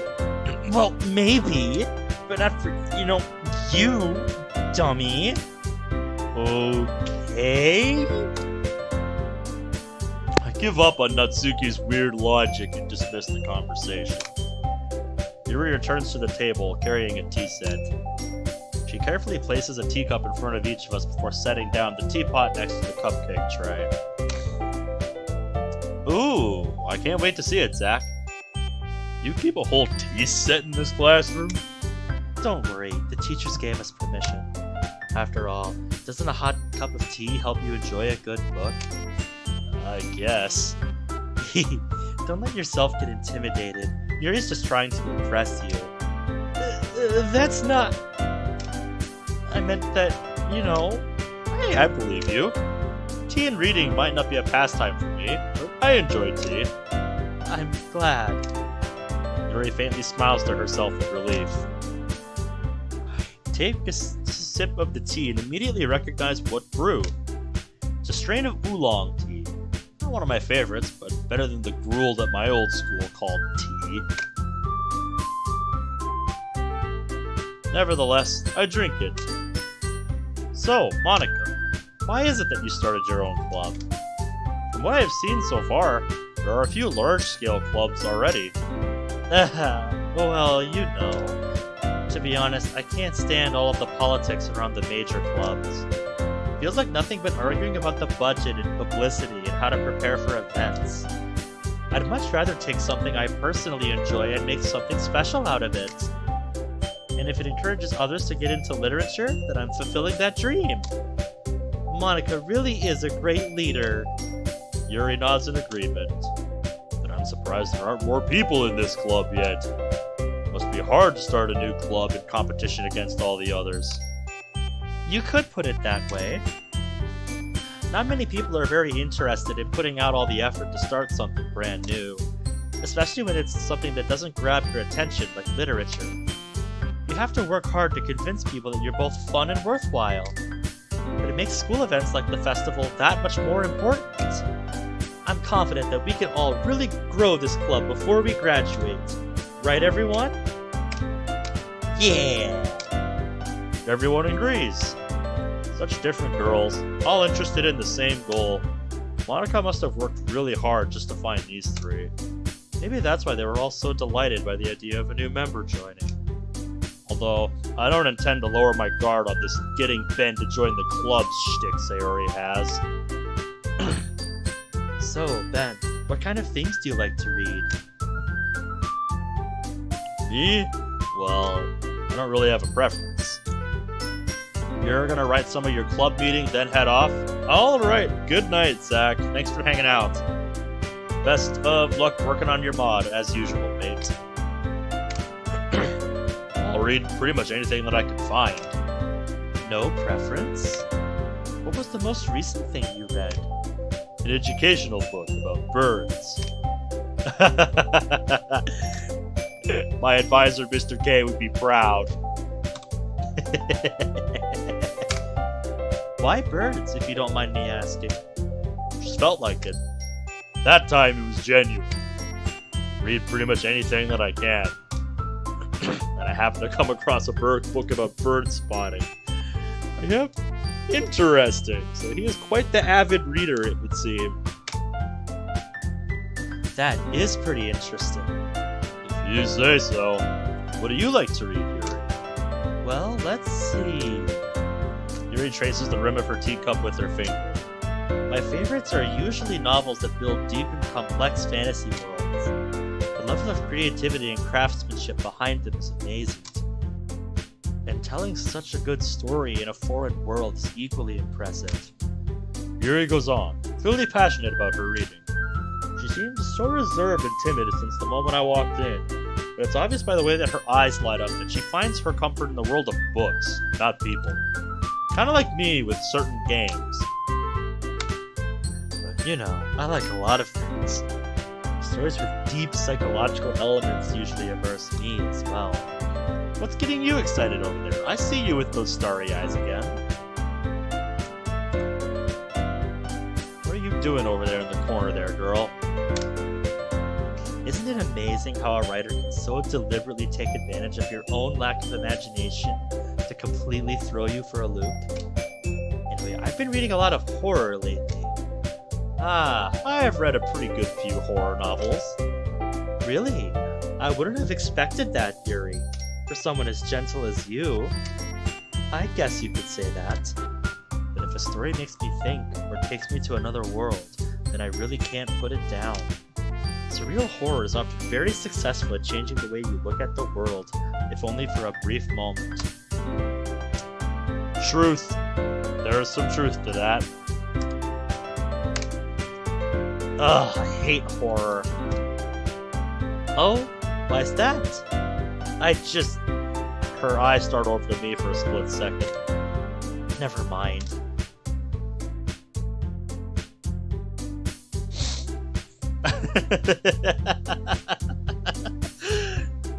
I don't think that's what she's doing. Right now I have enough intrigue on my own, finding out why Monica seems so familiar to us. But I want to get to know everybody first, and what they're like in the game here before I make a decision. That's right. You usually like to write about cute things, don't you, Natsuki? What? What gave you that idea? You left a piece of scrap paper behind last club meeting. It looks like you were working on a poem called... Don't say it out loud! Give that back! Fine. Your cupcakes, your poems, everything you do is just as cute as you are. Zuri stiddles up behind Natsuki and puts her hands on her shoulders. I'm not cute! Yes, you are. Good timing. You're through most of the Act 1 syndrome. So you write your own poems, eh? I guess, sometimes. Why do you care? I think that's rather impressive nowadays. Do you show them? No! Why? She averts her eyes. Wouldn't like them. Not a very confident writer yet? Yes, because she is. I understand how Natsuki feels. Sharing that level of writing takes more than just confidence. The truest form of writing is writing to oneself. You must be willing to open up to your readers, exposing your vulnerabilities and showing even the deepest reaches of your heart. Do you have writing experience too, Yuri? Maybe if you shared some of your work, you can set an example and help Natsuki feel comfortable enough to share hers. I guess it's the same for Yuri. Aww, I wanted to read everyone's poems. Okay, I have an idea, everyone. Ugh. Everyone looks quizzically at Monica. Let's all go home and write a poem of our own. Then next time we meet, we'll all share them with each other. That way everyone's even. Yeah, let's do it! Wait a minute, game. Wait a minute. You were doing good up until this point. You were doing good right until this. Okay, game. Now's where I stop giving you slack on the Act 1 syndrome. Now's where I stop giving you slack on it. Because this does not make sense. No. It's not because of that, Imprudent. It is not because of that. It is because we specifically clarified that we are not here as a new member. We are here as a guest. We specifically said that to you, Monica. We specifically said that to you. This is where I stop giving you slack. Okay, game, you're on notice. You did not earn that line. Isn't that right, Ben? She smiles warmly at me once again. Hold up. Boy, set her straight. I raise my index finger. Eh? What's that? Remember, I said I wasn't interested at this time. Okay, game.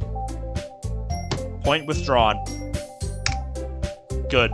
You didn't forget. Starting to worry for a second. I'm watching you. I'm only here as Sarah's escort home. Everyone stares back at me with dejected eyes. This really shouldn't be a surprise to you, girls. We made sure to clarify this at the start. You shouldn't be so surprised. It's probably the best that I just tell you flat out right now. That's right. I'm sorry. I thought... I remember... Better than for me to lie to you all. Everyone continues to look defeated and heartbroken. Damn it! I forgot how difficult it was to get out of these situations with girls. I keep remembering the first time it really affected me. Damn it, Ashley! Down at the floor and back up a second later.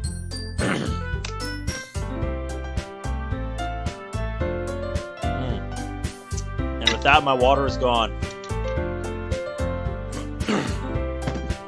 The girls are still fixed on me with hurt eyes. Ugh, gonna have to do this bullshit, aren't I? Here goes. But that doesn't mean it won't change. That's great! That gives us a little leeway to try and convince you. Monica rises up and smiles confidently. Her eyelids are shut, but I can practically see their excitement. Yes!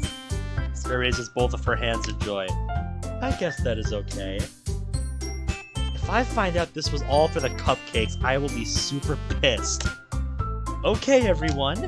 I think with that, we can officially end today's meeting on a good note. Monica looks to each of the girls. Everyone remember tonight's assignment. Write a poem to bring to the next meeting so we all can share. Meanwhile, the girls continue to chit-chat as Yuri and Natsuki clean up their food. Okay, Ben. Are you ready to walk home? Very much so. Yay! With that, two of us depart the club room and begin to make our way home. Quite the clear sky today. Jesus. The sun was out and blazing, little to no clouds obstructing it. Sounds about what I would expect for an August day. It's rather hot today, which makes my run later a little more arduous. If it was humid, I wouldn't even bother. Just fuck, don't even bother. Not like I really care. I have done many runs, some monitored in much hotter temperatures. I feel for you. I think what stopped me from wanting to do that is when I was in grade school, you know, at the end of a track and field day in 100+ degree heat with high humidity, I had a heat stroke that day because all they had outside for refreshments was soda, different sodas, and they wouldn't let me go back inside for water because they wanted me to stay outside, enjoy the sun. It's like, do you not see a problem with that? And yeah, when I eventually passed out or whatever from heat exhaustion, fucking heat stroke, yeah, I felt like shit. And I was, in the nurse's office. And that was that. So, yeah. That might explain my bias towards the colder seasons. And that is pretty difficult as we were given a limited amount of water for the entire run. Well, how long did you guys have to run? Our walk so far was not bad. I already struck up a few conversations about what I do outside of school. Oof, everybody's internet's going down today. Jesus. I, of course, am not going to tell her the truth about what I do. I have more than one document restricting me from doing so. Really? I just shrug and respond, nothing really. You mean there's nothing you do outside of school? Well, I guess I have a part-time job, but that's really only when they need me. lately it's been pretty slow, so I guess I don't really do any working. Well, whatever. What did you do before you came here? My old school? Well, I was in a large building where the students lived. At least my class. Your old class? Yeah. Whenever we weren't doing anything, some of us sat around doing nothing. Some of us just picked up more extra credit work. Which one were you? I think the answer is obvious. She shoots me a questioning glare, which I don't acknowledge. Well, what type of job do you have? It's not important. Sure it is. Come on, Ben. Need an apostrophe there. I'm telling you about me. Can't you do that too? It's like I am talking to a brick sometimes. Ouch! That hurts! Judging by my facial expression, Sarah sticks out her tongue at me. Meanie. My life secrets must be earned, my sweet blue-eyed angel. I'm quite enjoying it so far. It's got some hiccups with the grammar here and there, but most mods do, so I tend to be a little forgiving of that. It had some Act 1 syndrome, but like I said, gotta be up at 8, so you're gonna head out. Alright, Onyx. Peace out, mate. Nice to have you. But as I was saying, mod has, some minor grammatical issues here and there. The English is a bit weird sometimes, and it has some Act 1 syndrome in that intro bit there when we first meet the club. But like I said, I am a bit more forgiving of it than the previous mod because it's actually going somewhere with it. It's actually building off of it rather than just using it verbatim. The only real standout moment with the Act 1 stuff so far was Monica forgetting, oh yeah, he didn't say he was a member. I consider that atypical of you, girlie. You're slipping. Sarah's eyes go wide. That's a joke, by the way. Sarah continues her barrage of questions all the way until we reach our neighborhood. I think if I had to judge it out of 10 just based on my first experience here, I think I would say somewhere around like a 7 or an 8 right now. So like, B or A tier. Probably more towards like A- or B rank. Like A-, B+ rank. That's kind of where I stand right now.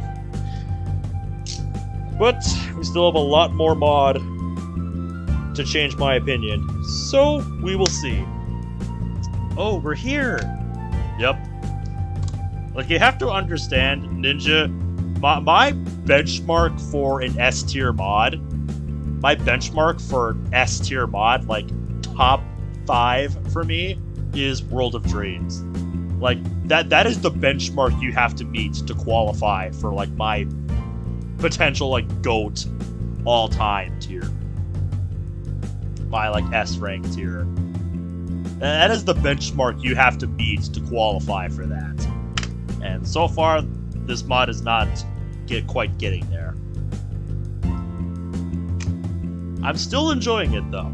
So don't take that as me ragging on it. I really like this mod so far. I want to learn about what's going on with our boy here, like what he does outside of school. What he really does that he doesn't want to share. And I want to find out why he thinks Monica is so familiar.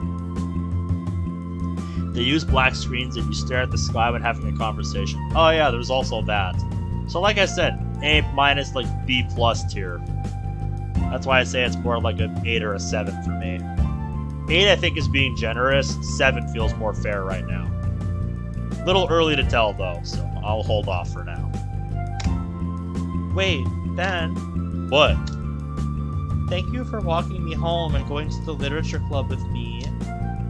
You used some cheeky little tricks to achieve those milestones. That's fine. You're welcome, Sayori. I like how he just leaves her like that. September 1st, 1:18.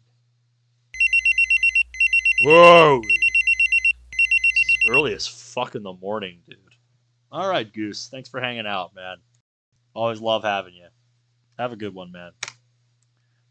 Reach into my coat pocket and grab it as I lean back on the tree. It was a dark night and the brush around didn't allow any pockets of moonlight in. I'm here. Good. Get ready. I end the call and slide the phone back into my coat. I keep my posture against the tree and notice a commotion down below. I look down from my perch into the street below. A black Rolls Royce pulls up to a curb. Several men get out of the car. Valet quickly accepts it and drives towards the nearby parking garage. Normal late night crowd. I immediately sense someone approaching me, so I turn around to face them. It's about time. Maybe. And that's all we need to see of that, I suppose. Mafia? I don't know. That's kind of the vibe I'm getting. And it seems like something shady. I figured it had to be something like that. Given what we, given the little hints we were told about him in the intro. So yeah, I'm gonna be thinking about that.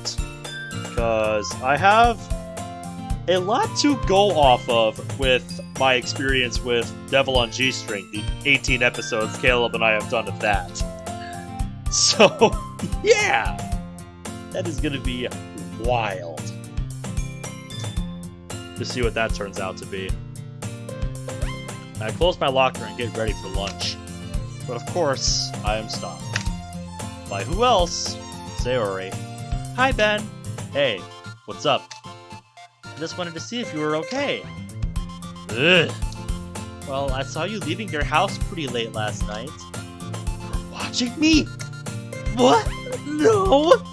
I just happened to notice you leaving as soon as I was going to bed.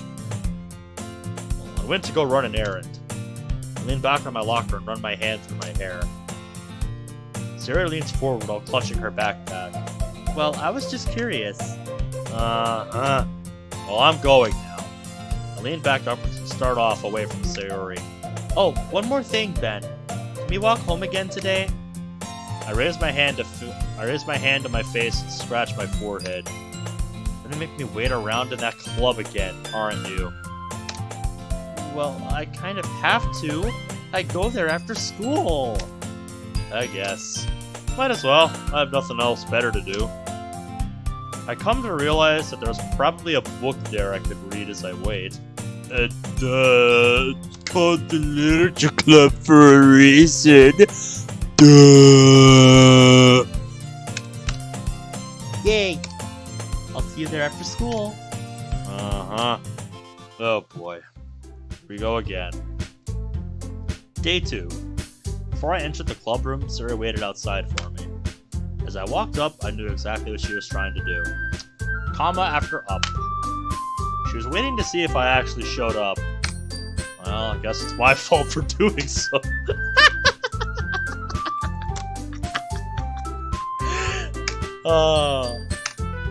I love this guy. The door closed behind both of us. I'm shrouded in a much different... Oh boy. Excuse me. I must yawn. Atmosphere than the normal school projects. Hi, Ben. Good to see you back again today. Monica walks towards me, still putting on her everlasting smile. Respect for the unintentional everlasting reference. I want to see something happen with that mod someday. Yeah, well, I am here until Sayori goes home. Still here for when she walks home, huh? Uh-huh. Well, today we're reading our poems, so I hope you enjoy it. Sure. I can't wait! I'm super excited to read everyone's poems! Yeah. Not as excited, Yuri. Not at all. To be fair, not many people can get excited like Sayori does. In the few days I've known her, I understand that. Thanks for coming back. I hope this isn't too overwhelming of a circumstance for you. making you dive headfirst into literature when you're not accustomed to it. Oh, come on! Like he deserves any slack. Siri told you didn't even want to be here. Was that not obvious yesterday? I feel like this line is a bit redundant. If you don't take us seriously, then you won't see the end of it. Natsuki, you certainly have a big mouth for someone who keeps her manga collection in the club room. Natsuki finds herself stuck between saying Monica and manga. Manga is literature! Keep telling yourself that, Natsuki. I surveyed the girls' conversation. So it looks like I have a profile down for each of these girls. Siri's an energetic ditz. Natsuki is aggressive. That's not even a summation, that's just a fact.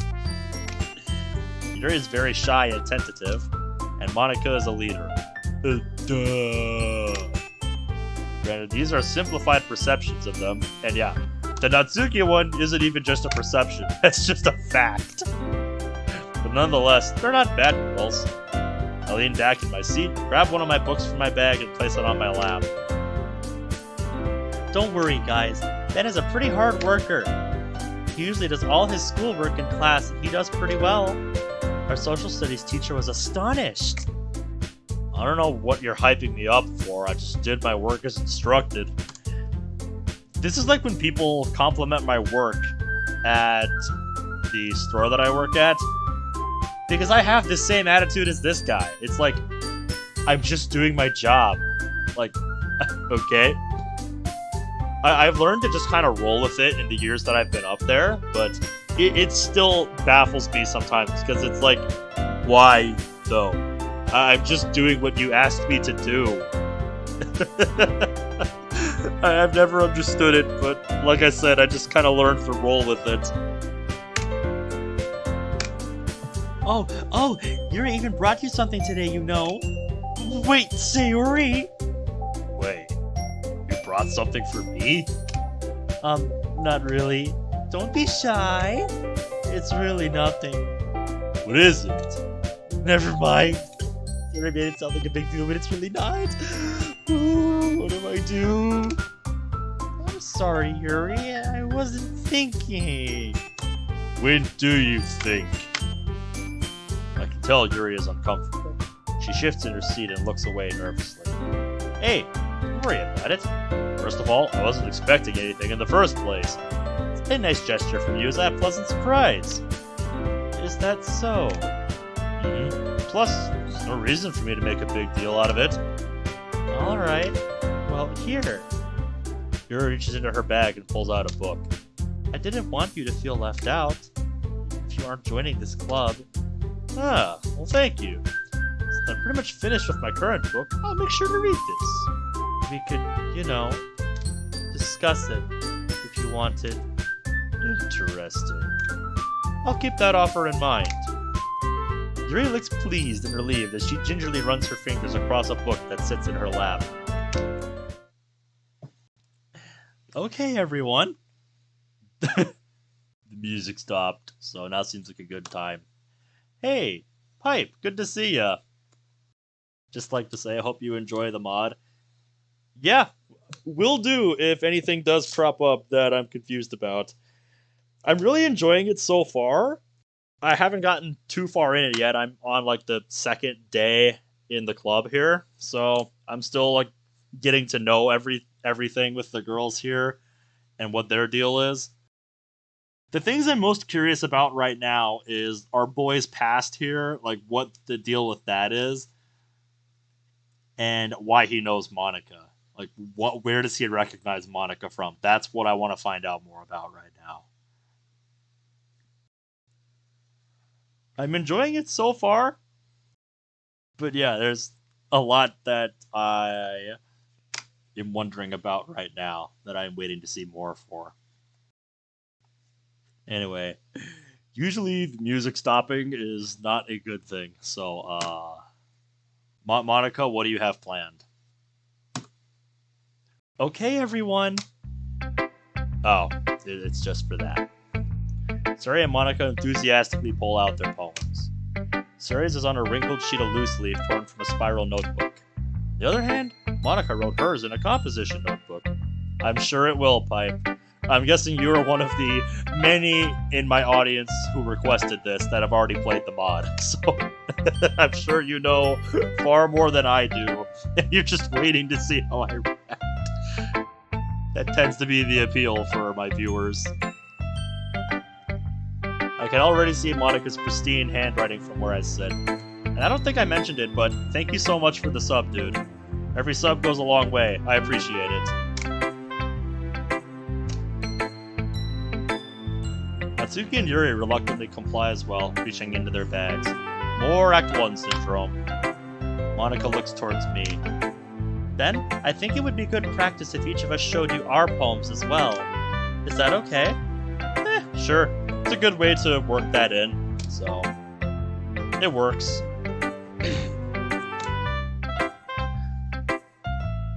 I've also kind of been comparing this to the mod that I played last night, which is Metal Club, which is not so much Act 1 syndrome, and more just pulling the meme, like, hey bro, let me copy your homework. Okay. But don't make it too obvious. And then, I mean, the results of that mod speak for themselves, because it's not so much Act 1 syndrome as it is copying Act 1 verbatim, changing some details here and there, and calling it a day. It was frustrating.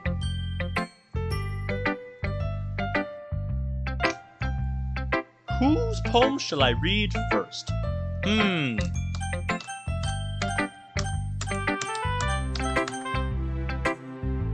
Who are we feeling, guys? Who are we feeling here? Because I think you know my disposition. Ninja says Sayori. Let's get a poll in chat going here. I get that. Lots of mods tend to do that, unfortunately. Oh, trust me, I know, mate. I have played a lot of mods in my time. Cyrilkin says Monica. Anyone else? Let's see. I'm gonna get a poll going here. The chat and Monty windows start appearing and disappearing. That's just my hotkeys.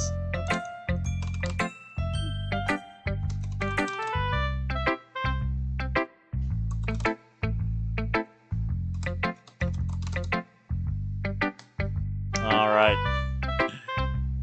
There we go. We'll get that going.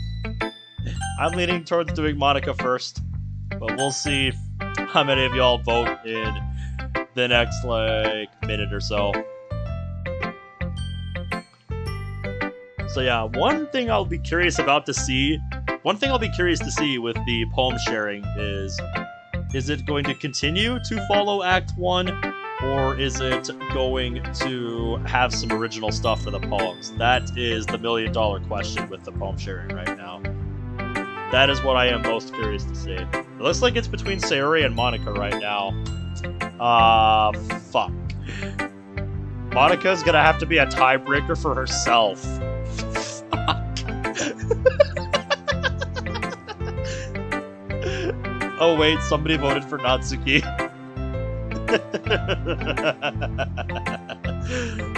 So it's still tied. Oh boy, it's been a minute, so... I'm gonna go check a different poll on the channel.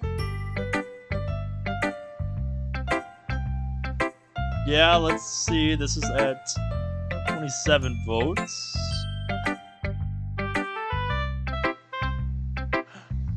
Yeah, Undertale is still winning for the playthrough I'm gonna be starting tomorrow. That was me that voted for Natsuki. God damn it, Brett. Okay, well, doesn't look like that's gonna change. So, fuck. Monica, I need you. Yep, I need to take a break for a second. Because I need you. Your services are required. Not that. This.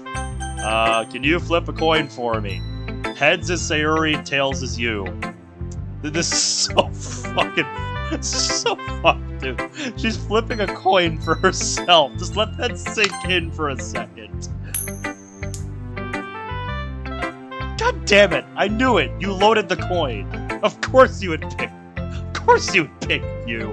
God damn it! Alright. Well, you heard the woman. Yes, that is very much going to help me. Thank you. Alright. Yep, I am ready to continue now. Alright, Monica wins. I mean, if I was to choose the other two, then you would have picked Sayori. Thank you, Monica. I cock my head towards Monica. Monica? Yes? Would you mind if I read your poem? Of course! Ah, yes. I forgot if this has any effect on the route. Well, if it matters who you pick first, then I guess Monica is our first choice. God damn it, you knew what you were doing all along, weren't you? If this does turn out to be important for that, you knew what you were doing the whole time. You swindled me. It couldn't have been me. Yep. So, it is just the same stuff as the base game. I don't see anything different with it. So it is still just following Act 1. So far. Good to know. Leaning towards it does not affect, but I guess we'll see. And if anyone who's played it that knows wants to chip in, now's your time to let me know. So, what do you think? It is very freeform. I think that's the right word for it. Ah, it's okay. Yeah, that kind of style has gotten pretty popular nowadays. That is, a lot of poems have been putting emphasis on the timing between words and lines. When performed out loud, it can be really powerful. What was the inspiration behind this one? Well, I'm not sure if I know how to put it. I guess you could say that I had some kind of epiphany recently. Okay. So if we're still following stuff with Act 1, is this the same epiphany we're talking about? Or is this related to something different? Yes, that is the million-dollar question indeed, girl. That's something to get starry-eyed over. It's been influencing my poems a bit. I read about that in the changelog for the most recent versions. That is a very nice touch, since this mod does have so many chapters now. I think it's up to 5 now? So that's a really handy feature. I'm really glad you included that. Or I should say, you guys included that, because that is a nice touch. I don't believe as the actual route differentiation is later on, you'll know when it changes. Okay, I'll keep that in mind, Pipe. Thank you for the clarification. An epiphany? Good. Inquire about that. I want to know. Yeah, something like that. Kinda nervous to talk about deep stuff like that, because it's kind of coming on strong. Maybe after everyone is better friends with each other.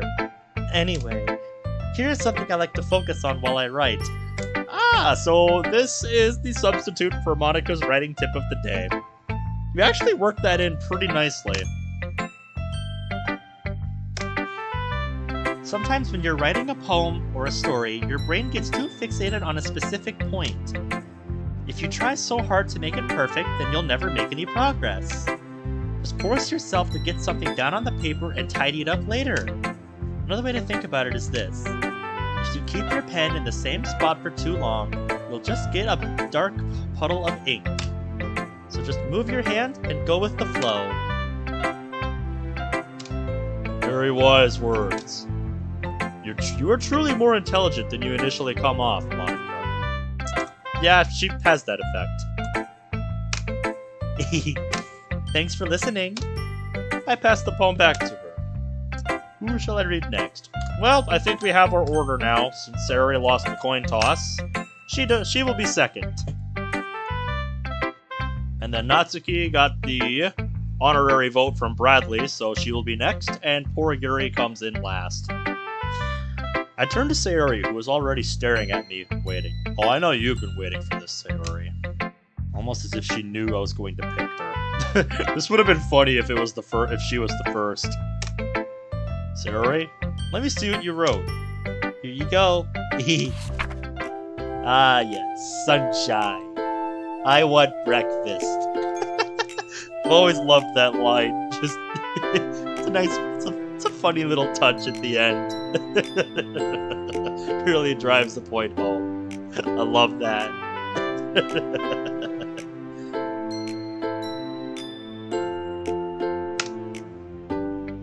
As I read Sayori's poem, I notice her handwriting needs a comma there. It's about what I expected. Hey Sayori, let me guess. You wrote this poem when you woke up today, didn't you? What makes you say that? You're just over here like you're being too obvious again, Sayori. You put that you wanted breakfast.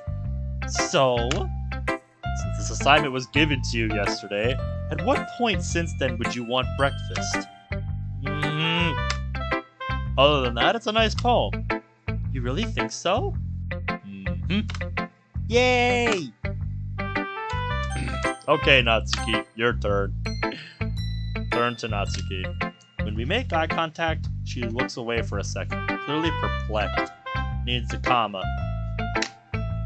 Mind if I read your poem, Natsuki? Without saying anything, she slides the poem to me face down. Yeah, you're clearly not too enthused about our presence, Natsuki. And I see no reason to want to change that, because you don't seem to show any desire to get to know us, so the feeling is reciprocated. Hey, Christy! Welcome to the stream, mate. How are you today? We're getting through some of the Act 1 stuff at the moment. We're on the second day. The second day in the club, I should specify, not the second day in the mod. So, yeah. The mod has had some hiccups, like some minor grammatical issues, some stuff they can do better for sure. What? I'm really enjoying the story so far. It's really good. It's got me wondering about stuff. And the mod seems to be doing a pretty good job actually working with the Act 1 script to incorporate it into its own story. I really like that. I really liked how they're working the story of Act 1 into their own story rather than just doing it verbatim. It's very nice. It's very nicely done so far.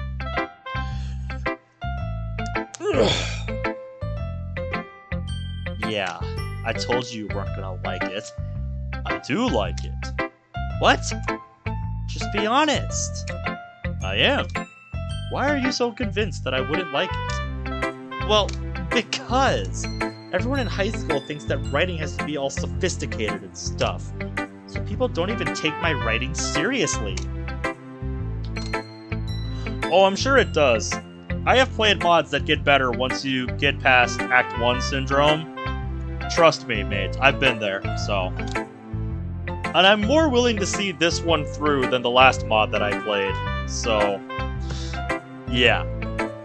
Big difference between a mod that's actually trying to, incorporate Act 1 stuff into their story, as opposed to the last one that I played yesterday, where they're just copying Act 1 verbatim, and, just changing details here and there.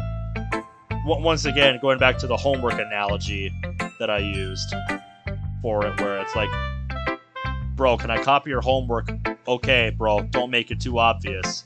And they do exactly that. Which is probably part of the reason why most people say Monica Route is the best one, as it was written last. Well, as they say, you save the best for last. But I will say, Pipe, that seems to be the direction I'm being drawn into right now, if I had to pick off the top of my head right now. And no, it's not just because I have you in the corner there. It's because I want to know why our boy here thinks Monica looks so familiar. Like, have they met before? You know, does she just remind him of somebody that he knew? Is it this Ashley person that we've been told about? Because we don't know much, hardly anything about Ashley other than their name. So there's a lot drawing me in that direction right now. There's a lot that I want to know about what's about all that. And I want to get to know what our boy does outside of class here. The mod is keeping that specifically, like, kind of vague. Like, we have some implications that it is something, you know, shady done at night. And we got another hint, you know, with the intro when he has a Kevlar backpack. Because, I mean,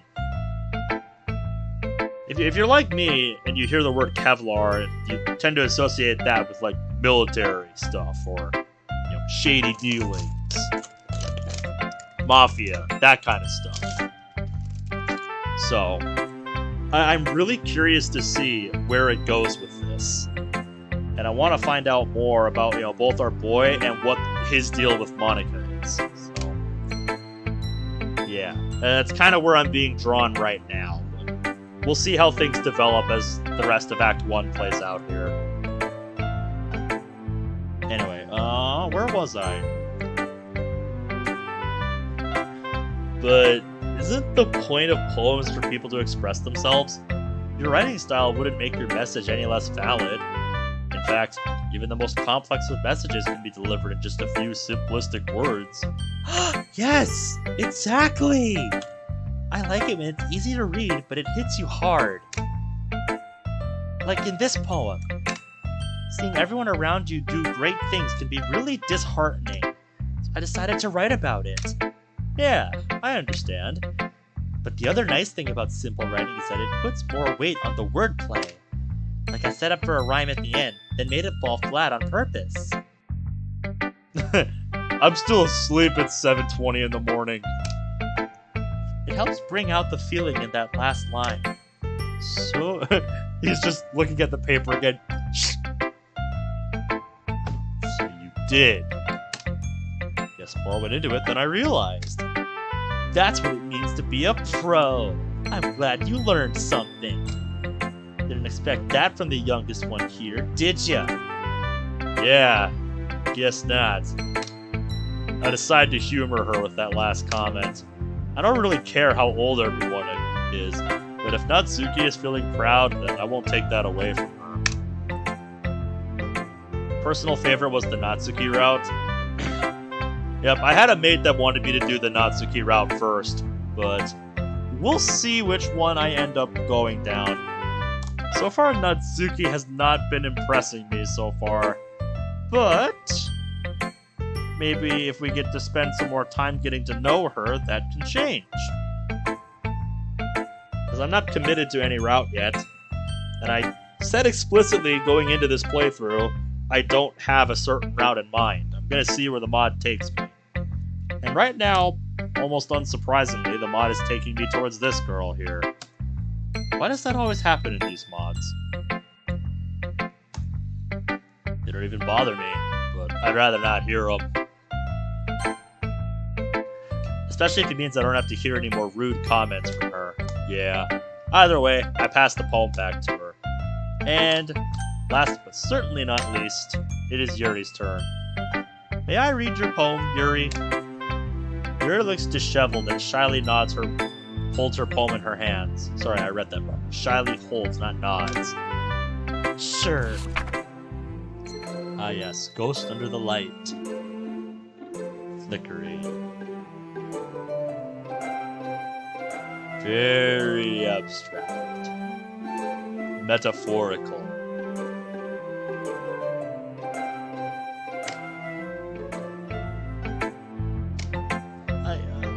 sorry I have such terrible handwriting. What? I wasn't thinking that at all. But it took you a long time to read. I had to reread it multiple times. Not a bad thing, just making sure I understood it. Eh? That's a relief. Most people compliment her handwriting in this moment. Nice. Nice touch. I like the poem. Even though it's short, it was very descriptive. It wasn't too short? I usually write longer poems. Not at all. I'm really glad you liked it. I'll be honest. Since it's our first time sharing, I wanted to write something a little more mild. Something easy to digest, I suppose. Are you into ghosts, Yuri? Actually, the story isn't about a ghost at all. But remember that poets often express their own thoughts, feelings, and experiences in their work. They usually do more than tell a simple story or paint a picture. In this case, perhaps the subject of the poem is only being symbolically compared to a ghost. Lingering in her last remaining place of comfort, unable to let go of the past. Oh, trust me, I understand, Pipe. Alright, mate. You have yourself a nice night, Pipe. Thanks for stopping by. It's nice having you. Soon to be left with nothing. Yeah, if you're curious, I'll be most likely starting an Undertale playthrough tomorrow, because in the community tab, I've got a poll going on for a new series I'm going to be starting every Thursday. I took some stuff from my massive requests list, like, seriously. We want to count it. Not counting the 2 empty spots I have highlighted. That's 33 different mods and games you all have requested me to play. So I've got a fair bit of catching up to do, safe to say.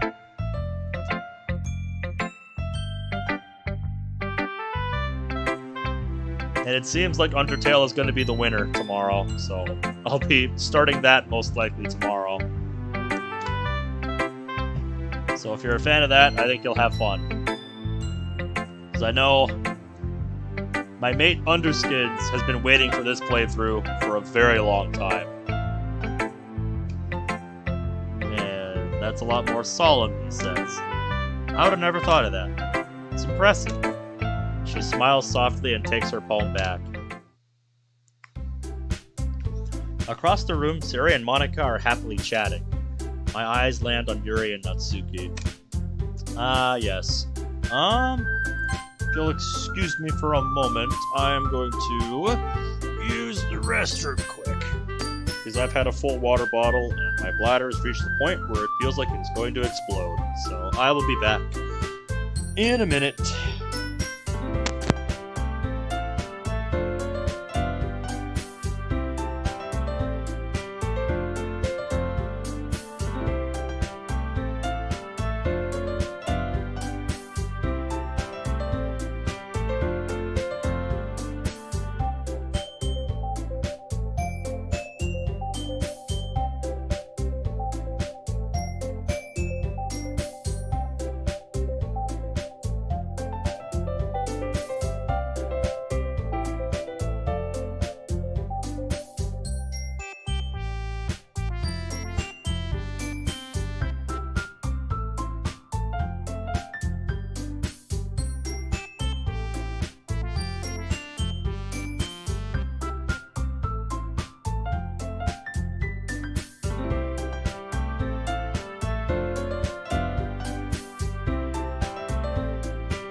Okay, I have returned.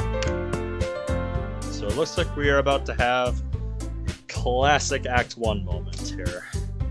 As they read in tandem, I watch each of their expressions change. Natsuki's eyebrows furrow in frustration. Meanwhile, Yuri smiles sadly. This language. Did you say something? Oh, it's nothing. Natsuki dismissively returns the poem to the desk with one hand. I guess you could say it's fancy. Thanks.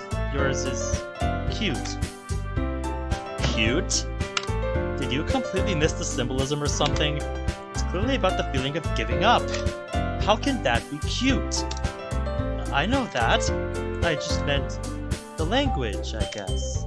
I was trying to say something nice. You mean you have to try that hard to come up with something nice to say? Thanks, but it didn't really come out nice at all. Well, I do have a couple suggestions. If I was looking for suggestions, I would have asked someone who actually liked it. Which people did, by the way. Sayori liked it. Ben did too. So based on that, I'll gladly give you some suggestions of my own. First of all, excuse me. I appreciate the offer, but I've spent a long time establishing my writing style. I don't expect it to change anytime soon, unless, of course, I come across something particularly inspiring, which I haven't yet. And Ben likes my poem too, you know. He even told me he was impressed by it. Suddenly, Natsuki stands up. It's time. Oh, I didn't realize you were so invested in trying to impress the new guy, Yuri. That's not what I... You're just... Yuri stands up. Maybe you're just jealous that Ben appreciated my poem more than he appreciated yours. Huh? And how do you don't know that he appreciated my poem more? Are you that full of yourself? No. If I was full of myself, I would deliberately go out of my way to make everything I do overly cutesy. Is everyone okay? You know what? I wasn't the moon whose boobs magically grew a size bigger as soon as Ben started showing up. Natsuki! Natsuki, this doesn't involve you. I don't like fighting! Suddenly, both girls turned towards me, as if they just noticed I was standing there. Ben, she's just trying to make me look bad. That's not true. She started it. If she could get over herself and learn to appreciate that simple writing is more effective, this wouldn't have happened in the first place. What's the point in making your poems all convoluted for no reason? I mean, it should jump out at the reader, not force them to have to figure it out. You want to use that argument with Dr. Seuss? Help me explain that to her, Ben. Wait, there's a reason there's deep and expressive words in her language. The only way to convey complex feelings and meaning the most effectively. Avoiding them is not only unnecessarily limiting yourself, it's also a waste. You understand that, right, Ben? I look at both while placing my hands on the table. Well? Why did I have to get dragged into this?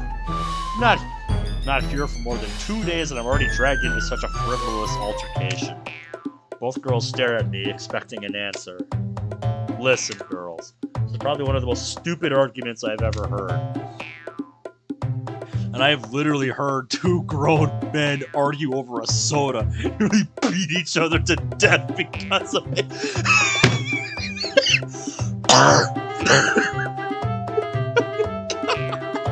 That was glorious.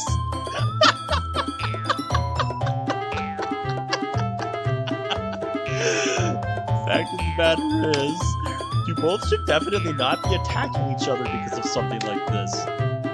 From what I understand, there are reasons writing has so many variations, each with different impacts and emotion. I look to Natsuki.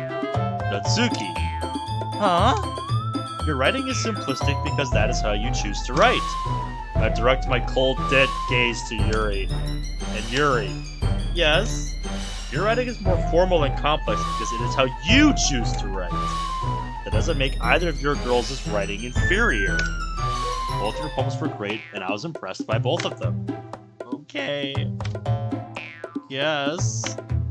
Now, if you both would keep me out of your petty and frivolous arguments, I would appreciate it. Needs a comma point, but way to assert yourself, my man. Both girls have sunken into their seats in defeat. Sayori stands up and cries out after I silence myself. Natsuki, Yuri, you guys are my friends. I just want everyone to get along and be happy. My friends are wonderful people, and I love them because of their differences, not in spite of them.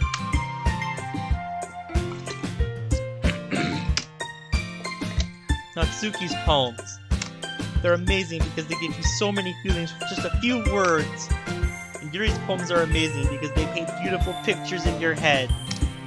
Everyone's so talented. Also, Natsuki's cute and there's nothing wrong with that. Yuri's boobs are the same as they always were. Big, beautiful. Sayori! Sayori! You're doing it again. Monika stands behind her with a bewildered expression. Natsuki and Yuri nod their heads. Yeah. Natsuki doesn't respond. She sits in her chair with a blank expression whilst completely silent. Yeah, her sprite says otherwise. She's foaming at the mouth according to her sprite.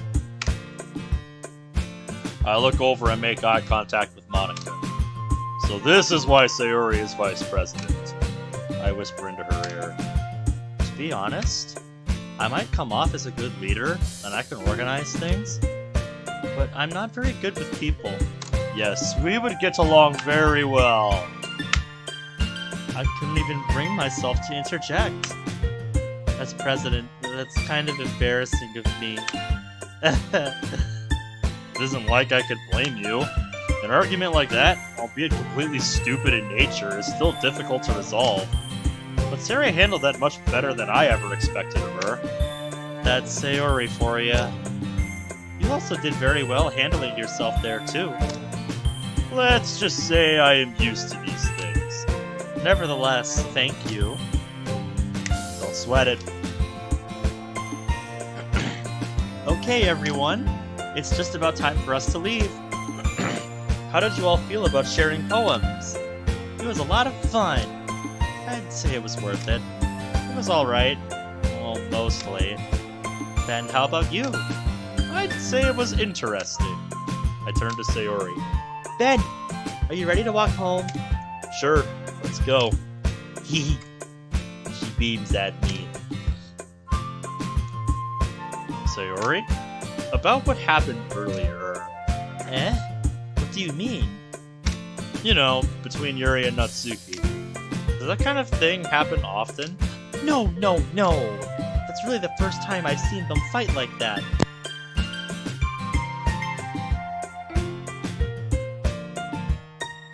Monika, I think I know what key you're pressing there. I promise they're both wonderful people.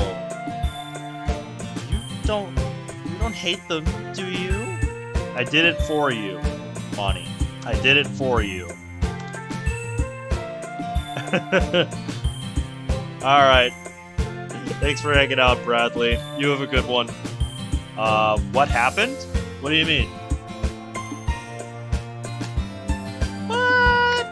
Jumping to conclusions and assumptions like that is foolish, Sayori.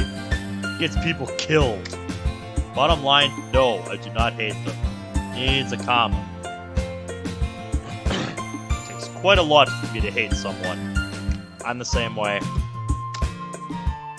I just wanted to see what your opinion was. I can see why they'd make good friends with you.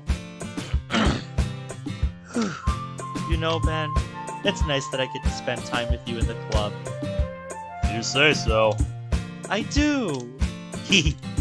Every day's gonna be so much fun.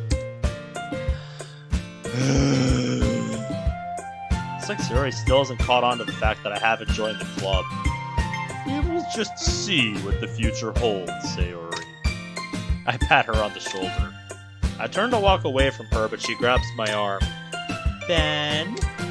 What do you want, woman? Can we hang out more today? I have things I have to do. Sorry. Really? Yes. Sayori pouts at me while I wave her off toward her house. That's alright, Frankie. It'll be here when you wake up. I don't think I'm gonna go for much longer, because I'm starting to feel something in my throat, and I don't want to exacerbate it. Gotta save myself for these upcoming streams. So, yeah. I think after the next day, I'm gonna call it an episode.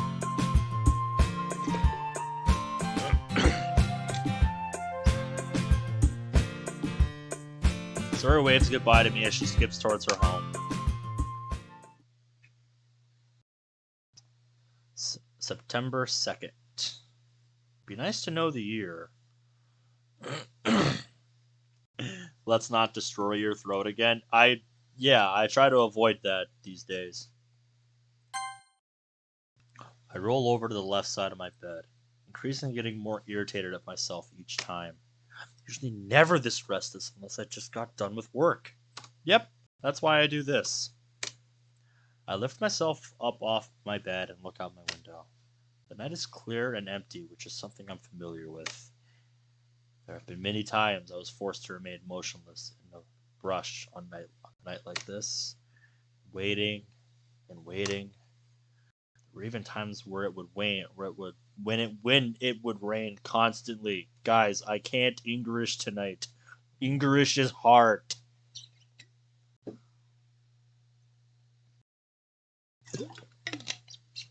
Ugh, okay. Let's continue. But after a while, you get used to it. Whatever you say, man. I'm not sure I could do that. I remember back at my old school, some days during physical training, it would be freezing and pouring out. Oof. Yeah, definitely wouldn't want to do gym class during definitely wouldn't want to do gym class with freezing rain. Good lord, no. Of course, our instructors didn't care. A few of my classmates and I didn't think we could continue. I swear, some of the water on my underarms had begun to freeze. Yeah, freezing rain's no joke, guys. There's a reason it's one of the most fucking dreaded things here in the state that I live in. 'Cause that means slippery as fuck roads the next day, and nobody likes that. I hated it. But it taught me just how far a human body can go in severe conditions. It's clear I won't be sleeping for a while, so I get myself up out of bed. Might as well take a walk. I walk down the nicely maintained sidewalk of the neighborhood. I pass by Sayori's house. Sayori's a bubbly girl. One that you could say is rare to come by. For sure. Her energy's uplifting. Which reminds me of... Oh.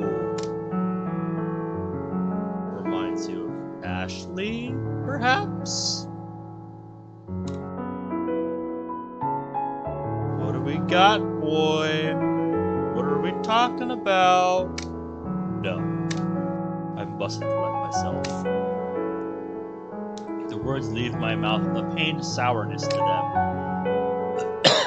Continue my walk around the block. But my mind continually haunts me about something she wouldn't want me to. I raise my head and look up to the night sky. So this is why I couldn't sleep. I leave to live a normal life. The past remains with me. Your past will never truly go away, mate. We can only make the most of our future. No matter how far I run. I could just say those two words to you. My conscience would not eat at me. You were very important to me, after all. You were there for me when no one else was. When you found me, you showed me that I could actually be useful. With your outstretched arm offering your hand to me, Those eyes projected nothing but acceptance, love. You are useful to someone, somewhere, then. Even if it's for a day. You will know you did right if your memory lingers.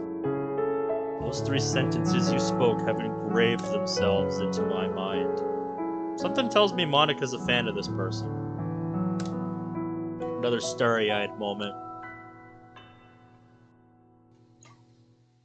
Ugh. Damn you, woman! You're gone, you still have such an influence on me. Lower my head in a futile effort to strengthen my resolve.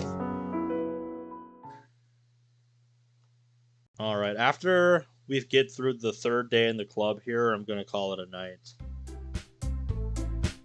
Hi everyone! Oh hi Sayori! Oh, Ben isn't here with you today? Ooh, interesting. Okay, game. Actually, I haven't seen him at all today. He wasn't in any of the classes we share. Oh, well, I'm sorry to hear that. Hopefully he's not sick or anything. I'm guessing it had something to do with last night when we couldn't get to sleep. So now we get to see how the mod does shifting from MC's perspective. And it doesn't seem like we enter anyone else's eyes per se. The mod just kind of continues without us for a bit. Oh, excuse me. He probably got scared and ran off to a new school. Natsuki, that doesn't sound like Ben. You've only known him for a few days, but he has a specific... Yuri, what's the word? Demeanor? Ah, yes. Hey, that's my job, to forget words and ask somebody else. That's my job. He doesn't look like the type of guy to get scared easily. You would be correct. Let alone by a few girls in a literature club. I certainly hope not. He was a pretty fascinating person. Did I just say that out loud? Why, yes you did, Yuri.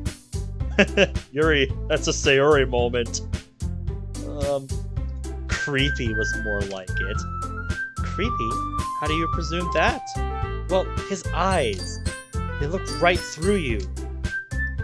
So, Natsuki, were you staring at Ben's eyes? It's okay if you were. I think all of us find Ben a little interesting. So this is what they do when I'm not here after 2 days. God damn it. What do you find interesting about him, Sayori? Well, for starters, he's really smart. He also knows a lot of stuff you don't learn in schools. I think they call that street smarts, don't they? He's nice. Well, mostly. Well, he certainly does seem to have a lot of interesting abilities. Observational, of course. What kind of stuff has he told you about that you wouldn't learn in schools? Well, for starters, he told me what to do when you go camping in a new area. It sounds weird at first, but when you get into it, it makes a lot of sense. Kind of like knowing where you are and where everything is. Uh-huh. He also told me some cool things about the weather. The weather? Go on, Sayori. I'll bite. Yeah, like how you can tell if a storm is coming without any clouds. I guess he's just a jack of all trades then, huh? I don't know if that's a fair assessment of this guy. Like I said, seems more street smarts than book smarts, if I had to classify it right now. But this seems to go beyond just street smarts. If I didn't know any better, I would assume you girls were talking about me.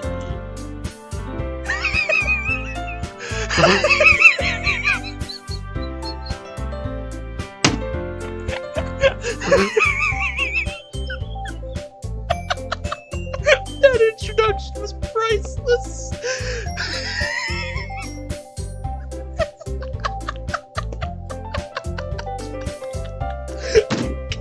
Damn it, that was good. Holy shit.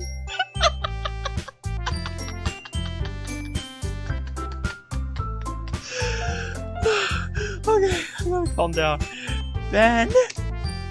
Yeah, that's my name. What do you all have those looks on your faces for? We're just fucking with them at this point.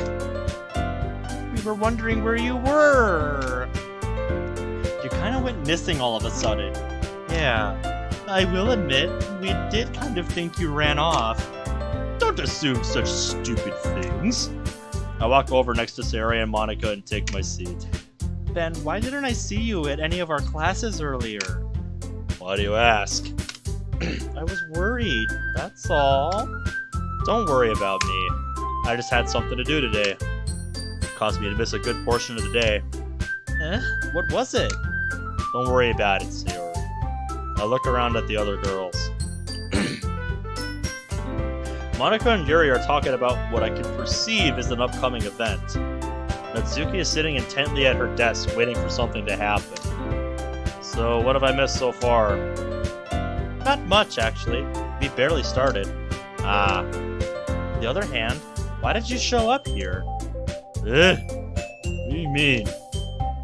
You didn't want to join, so there's no reason for you to come at the end of the day. Well, let me tell you this.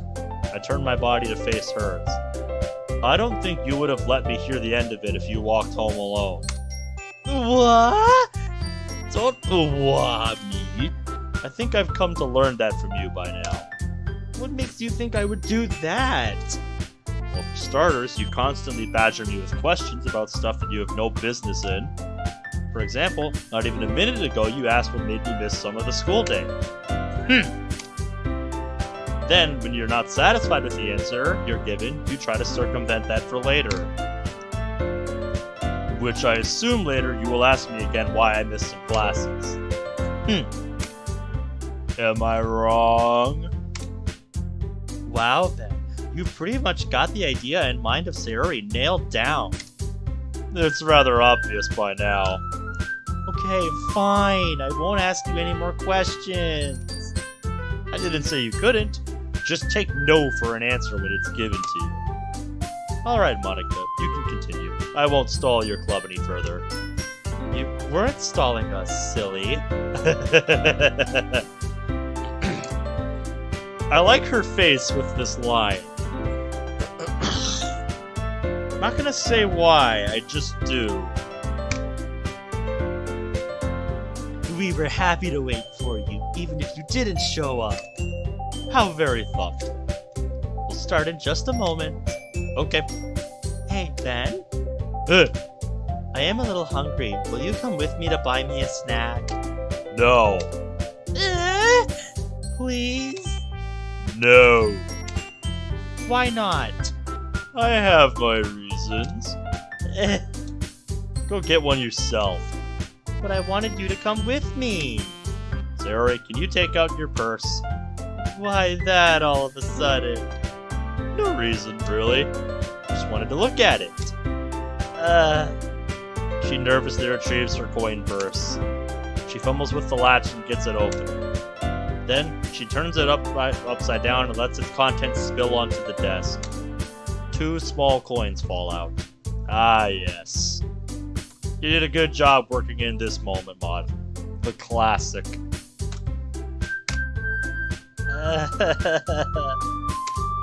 I knew it.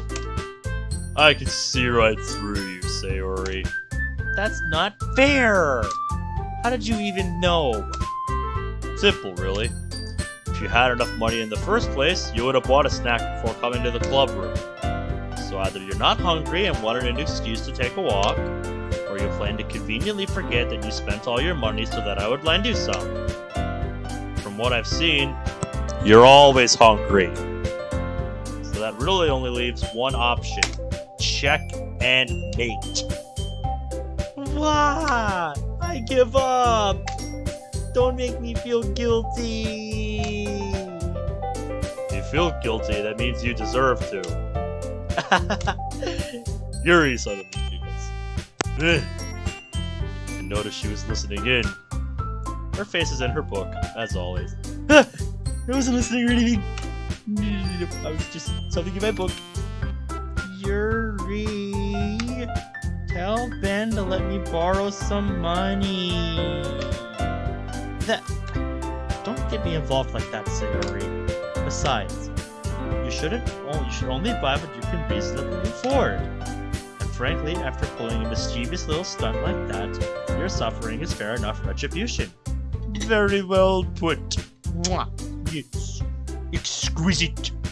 Monsieur. Very good, Yuri. Did I just... I didn't mean to say that. I had to absorb in my book. I really like it when you speak your mind, Yuri. Doesn't happen much, but it's a fun side of you. There's no way you could think that. You were right, though. I did something bad, and now I have to accept the retribution. I love that. It's one of my favorite gags in this. Still coming from you, Sayori. I guess there's a little devil inside all of us, isn't there? Debatably.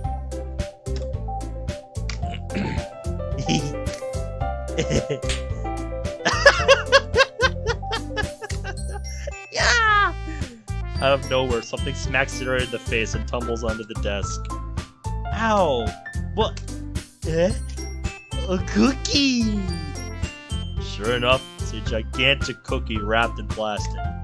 She glances around. Is this a miracle? It's because I paid my restitution. Retribution. Actually, that one almost worked.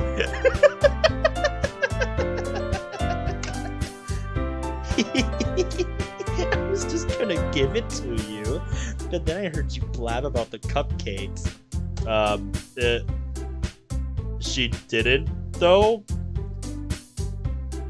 Unless this is implied off-screen that this happened? Because I don't think you actually mentioned that at any point in this segment so far, so once again, you're slipping a little bit, game.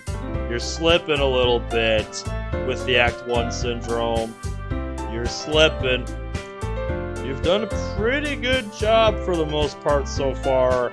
You worked around it the first time I caught you slipping, but I don't see you working your way out of this one. Okay, game. Finally pinned you on something.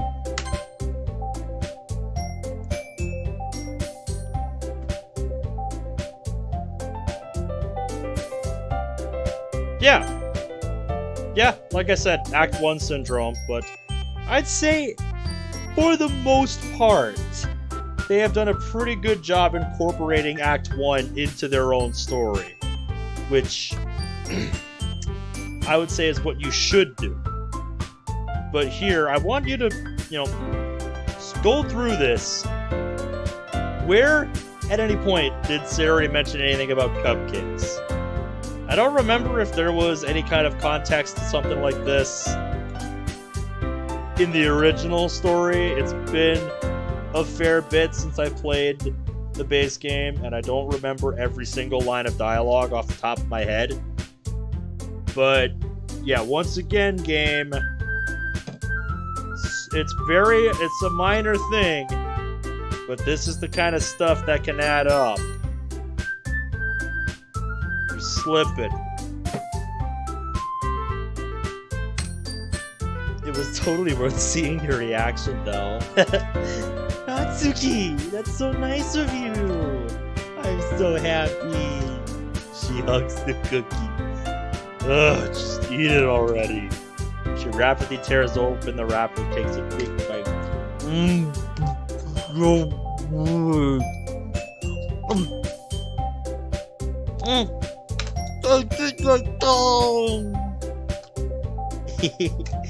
You're going through a lot over just one cookie.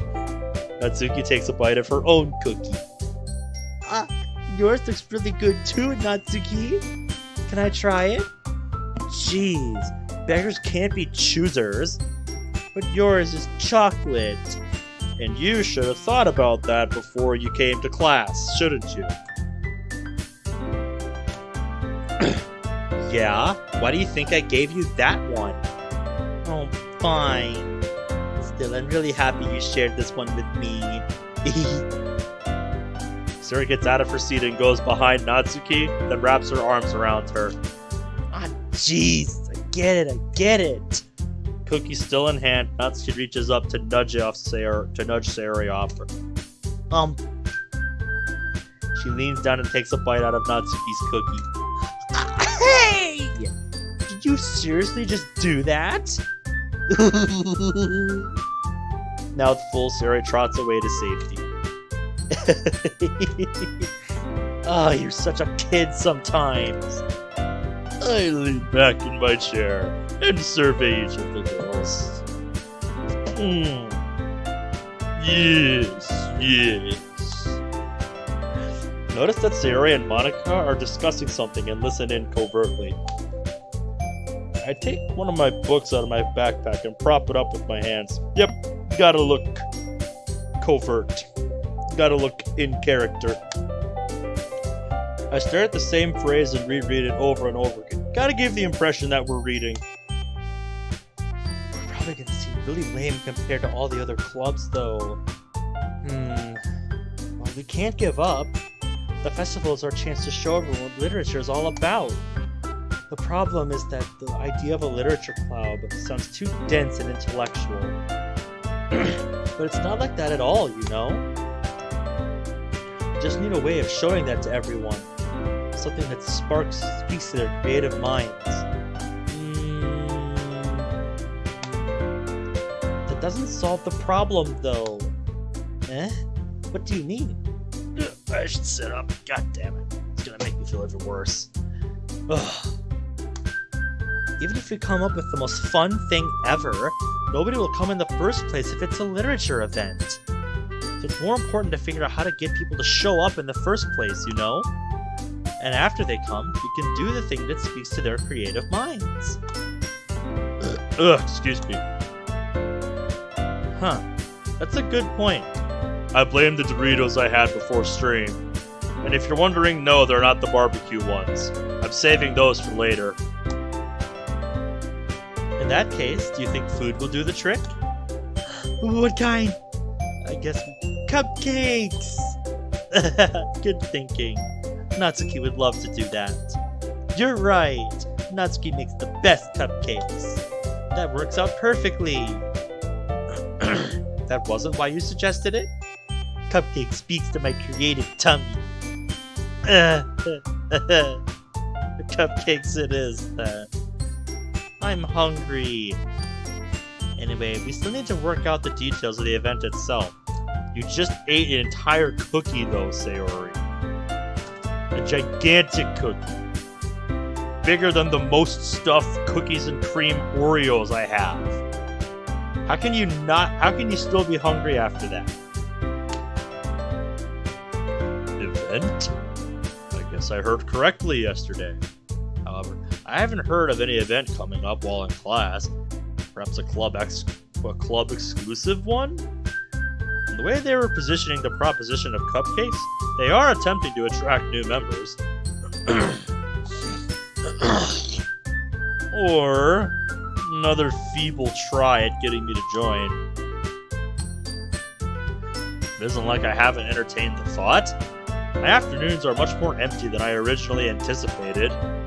But do I want to, though? I do enjoy reading. It is my only pastime for a majority of the evening. Ah, yeah.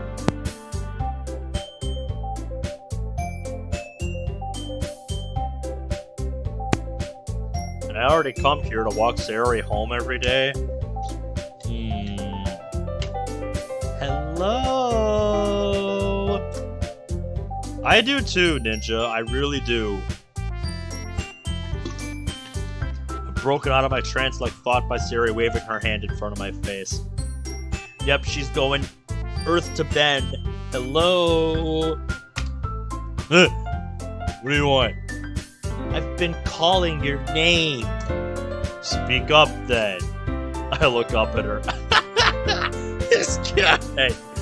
Oh, I love this guy. Gives zero shits.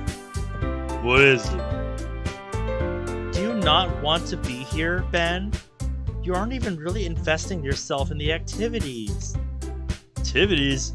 No one's doing anything. I'm literally just waiting for whatever you girls have planned. And I am reading. Is that not related to literature? I guess. Well, you guessed correct. You just look really tired. Do I? Yes, so I thought maybe you had dozed off. I can assure you I was very much conscious. I was thinking about something. Oh? Also, I've noticed you are late to school at times. Huh? Do you oversleep, Sayori? Not every day. That's not very convincing. How many days this past week have you gotten up on time? That... It's a secret. I knew it. Come on. Please give me the benefit of the doubt. I can't even do that. Look, Sayori, it's written all over you. Sayori glances around herself. You're not very good at keeping secrets, Sayori. How is it written all over me? You were clearly in a rush this morning. Look, your hair is sticking out all around here. Run my fingertips down the side of Sayori's hair, trying to straighten it out. Man, you really need a brush for this. My hair is just really hard to get right.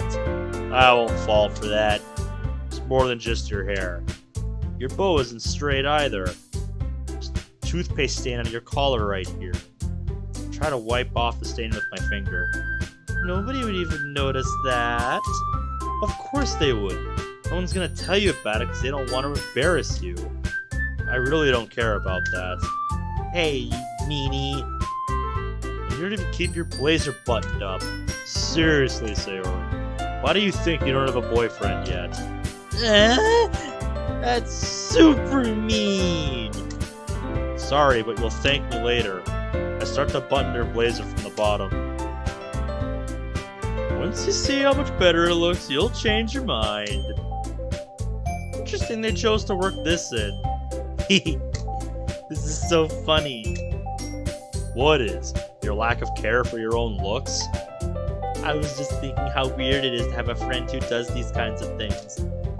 Well, we live next to each other, attend class with each other, and I walk you home after work. Let's just say I don't want to look like a slob when I am around you. You need to care about your appearance, Sayori. The more disheveled you look, the easier it is to stand out to people. But isn't it okay to stand out? Like, being unique? Not for everyone. Some people prefer to remain hidden in crowds. Sayori looks at me when I say that sentence. You can just say it out loud, you know. Or you... Oh, you are talking about yourself, are you not? How did you know? It's okay, though. I am glad we're like this. Yeah, heavy Act 1 syndrome here. But like I said, compared to the last mod that we played, I'm a bit more forgiving of this mod. Because they're clearly trying to work with it rather than just take it verbatim. Like I've been saying a couple of times, it's going somewhere with it. What do you mean, we, woman? Doing this for your own good. There's no we to be considered here. Still, I appreciate it. Hey, be careful! The button might come off. The button is rather difficult to close. I struggle to fully close the button near her chest. Jesus, does this blazer even fit you anymore? It did when I bought it. If you ever buttoned it, you would have noticed soon that it doesn't fit you anymore. You should probably lay off the junk food. Why are you smiling? Means my boobs are getting bigger. I retract my hands from her blazer. What's up? Just reliving some stuff from Act 1 with the new coat of paint. But like I've been saying to Cyrilkins and Ninja here, since it's been thinning out as the night gets older, it's going somewhere with it. this mod isn't just trying to take Act 1 verbatim. It's working it into its own story. It's going somewhere with it. So, don't, go running like you did last night with Metal Club. Because this ain't that. That, and I really like our protagonist here. I really like my boy here. Anyway, you look much better now. Like someone who has some degree of self-respect. I won't lie, it is a little strange to see Sarah's blazer buttoned up like that. The short time I've known her, it has always been unbuttoned. The fact that the school lets it go on is even more puzzling. But it's so stuffy. Ugh. Oop! I just realized I bumped the chat key. My bad. Yeah, we're still live, mate.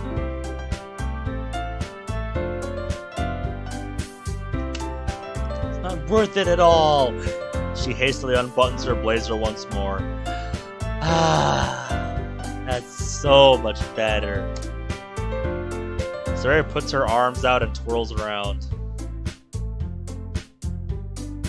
Is my audio coming in for you? Because I want to know how your day was, mate. You are an odd one, Sayori. I'm going to use the bathroom. She trots out of the club room. I look around the room. Yuri has her face buried in a book. Monika's casually writing things down into one of her notebooks. And Natsuki has disappeared into the closet. It'd seem awkward if I just sat here doing nothing. Most likely. They were talking about us before we came into the room, so it wouldn't surprise me.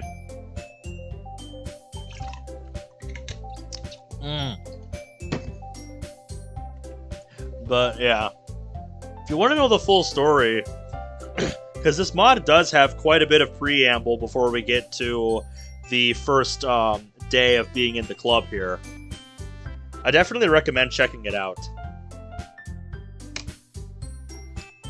Ooh, we have a choice here. Okay. You're rolling your eyes like you know who we have to pick here, so who do we approach? I'll be honest, I'm kind of leaning towards Natsuki, and let me explain why. These first few days in-game, I'm kind of just trying to get to know everybody. And Natsuki has really not given us the time of day. And not much has really motivated me to change that. But this is a glaring opportunity to go for that. Now that Sarah is out of the room, and 2, we seem to get on fine with Yuri, so it would make sense to try to get to know Natsuki a little more and try to get on at least a little bit better terms with Natsuki. But let me know what you all think.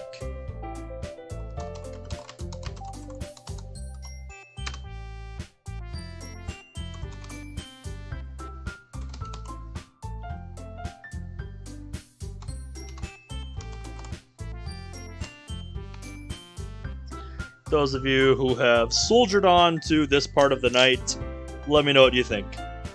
Let me know what y'all have to say.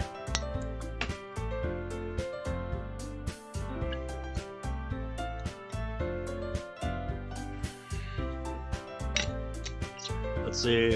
One of y'all went for Nat, one of y'all went for either Yuri or Monika. Ah, yes, Moni. I should have known. You're not influencing the vote, are you, hon? Because I see you back there.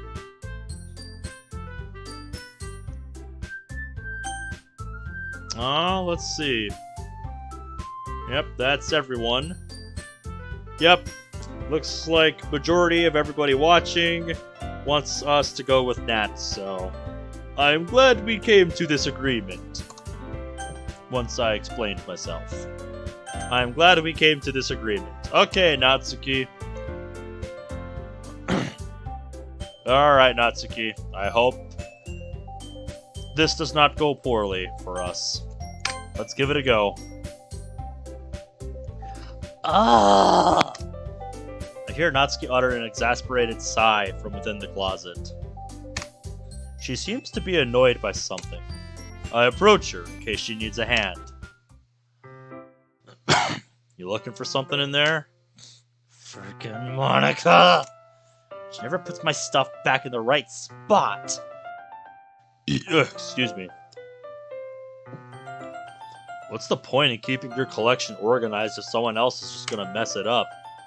Natsuki slides a bunch of stacked books and boxes across the shelf. Are we thinking that, or did Natsuki say that and they forgot to flag it? I can't tell. So I'm pretty sure that's something Natsuki usually says. What is she looking for? Collection? Okay, so that leans towards the they forgot to flag this as Natsuki text option. Okay. That clears that up. Okay. It's another strike. You missed the days when we didn't have to wait for a 2-hour update just to play a game. Oh, yeah. Yeah. Those days were nice. Yes. Those days were nice. Patch culture really changed the world of gaming. And I'm not sure I'm a fan. I liked it better when you had one chance to get your game right.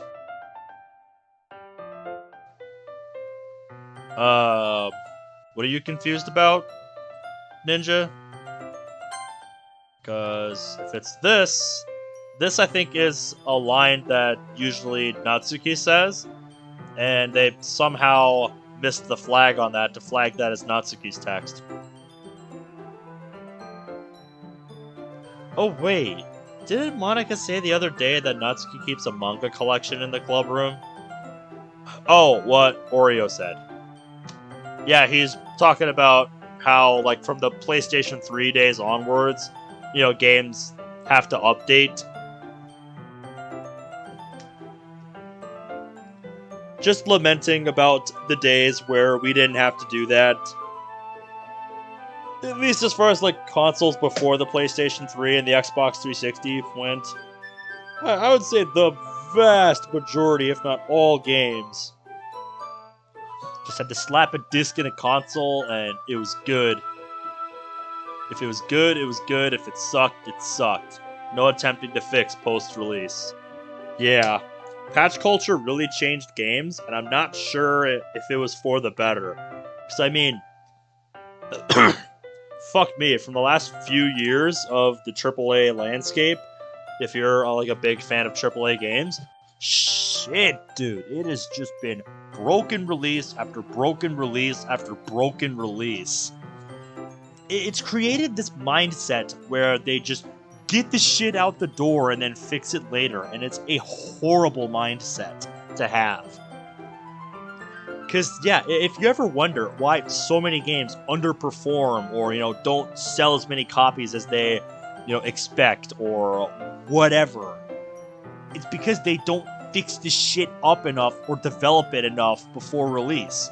So, rather than, you know, making actual genuine expansions to a game, they're adding in the rest of the game later to get to the starting line to where you have a complete game.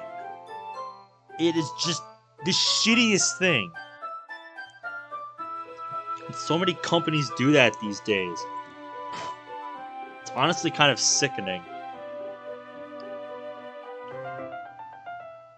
But yeah, I really miss the days where you had one chance to get your game right. If so, it's just like how politicians run. Oh, trust me, there have been instances where updates will like sneak in, you know, like downgrades to like graphics or gameplay or something to make the old game look worse to want to make you buy the new one. Trust me. There are cases of that. That has happened.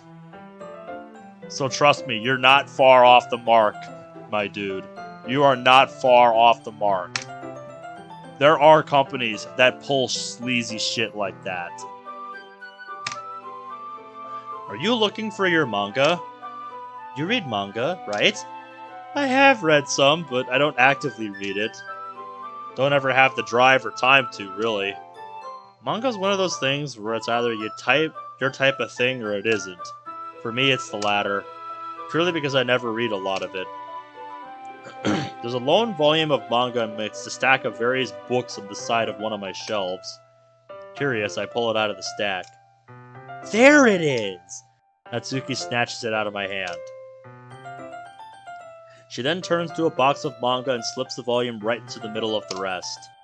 Ah, much better. Seeing a box set with one book missing is probably the most irritating sight in the world. It's like Natsuki has a form of OCD. Can't lie, it slightly bothered me as well.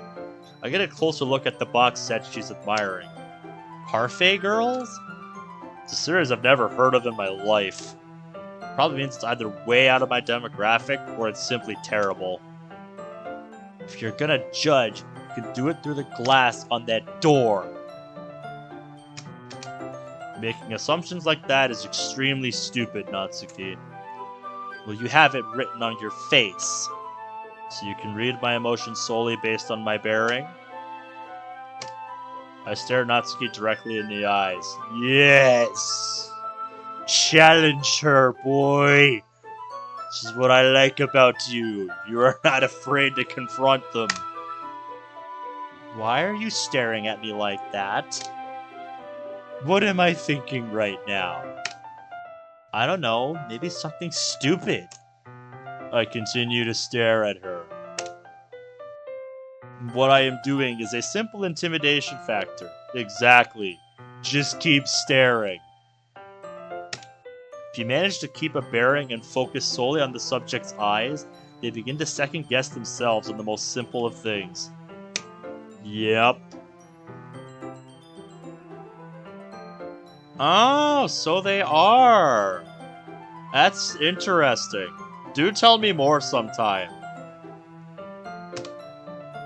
It is solely out of a growing intimidation. You can ask almost any untrained person. Having someone constantly maintain eye contact with you can easily create unease. Well, yeah, because most people normally don't have somebody constantly staring at them.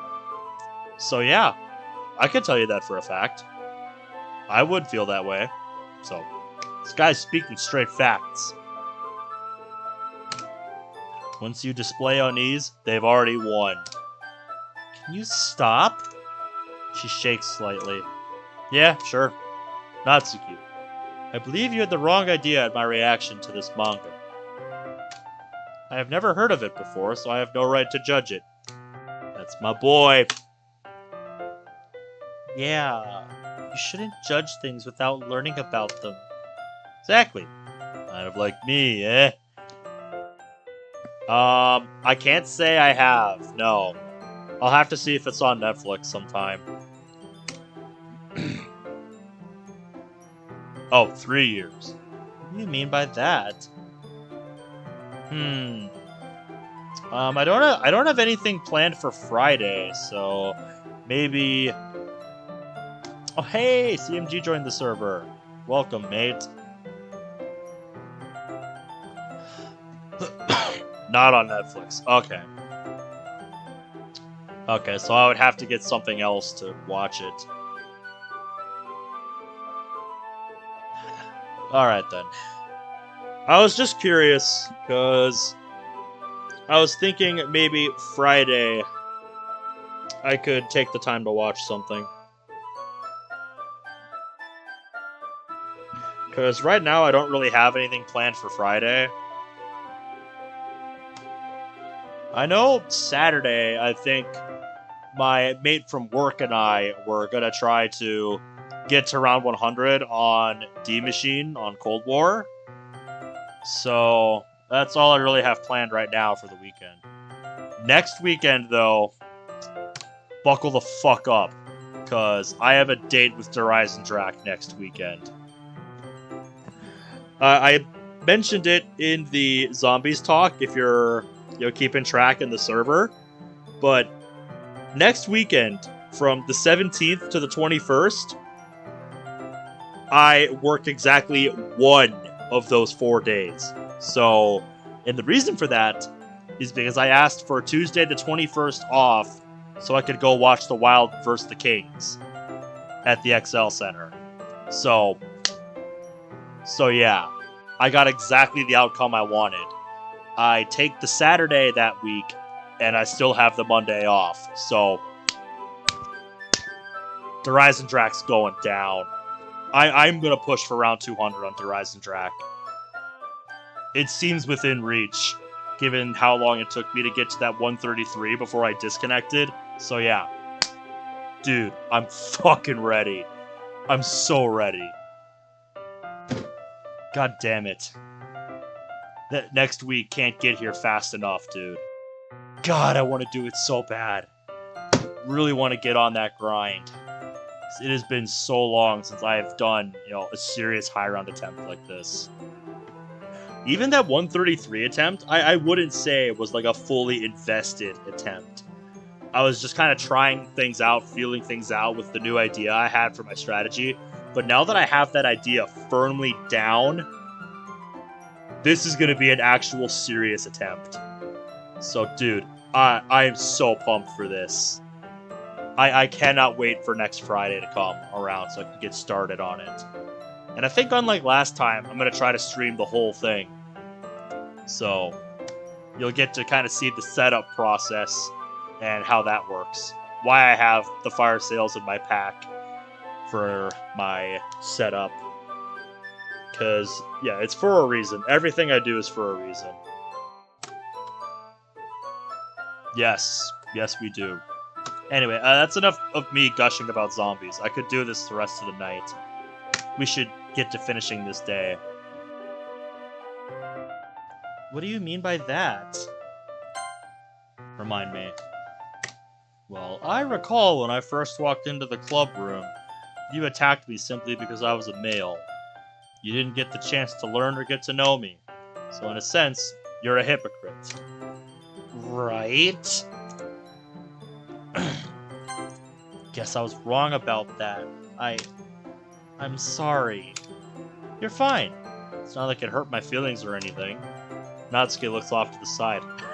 Using your own tactics against you. How does it feel, girl? Anyway, what is this manga about? It's a little embarrassing to admit, but I am interested in this. Oh, let me show you! Natsuki pulls out the first volume of Parfait Girls from the box. She shoves the book right into my hands. I stare at the cover. It features 4 girls in colorful attire striking animated feminine poses. It's exceedingly moe-y. Don't just stand there. She grabs my arm and pulls me out of the closet. She then takes a seat against the wall beneath the windowsills. She pats on the ground next to her, signaling me to sit there. Nice dramatic fade, I will say. Wouldn't chairs be more comfortable? Chairs wouldn't work. We can't read at the same time like that. Wait, we're reading this together? Duh. Okay. Guess it is easier to be close-quartered like this. Ugh. Don't just say that. Make me feel weird about it. She crosses her arms and scooches an inch away from me. Alright, fine. I didn't exactly expect to be sitting this close to her either. I will admit, she caught me off guard. Only a few seconds before Natsuki once again inches closer, reclaiming the additional space while she hopes I won't notice. Ugh. Oh, excuse me. I blame the Doritos. I can feel her peering over my shoulder, much more eager to begin reading than I am. Wow, how long has it been since I read the beginning? You don't go back and flip through the older volumes every now and then? Ah, not really. Well, like I said, you really should go and watch the earlier parts of this mod, where it kind of establishes who our boy is here. Because I'm just gonna say, if you're just following like the Act 1 syndrome here, this is not the same MC that you know from the original game. Not at all. He is a very different boy in this mod.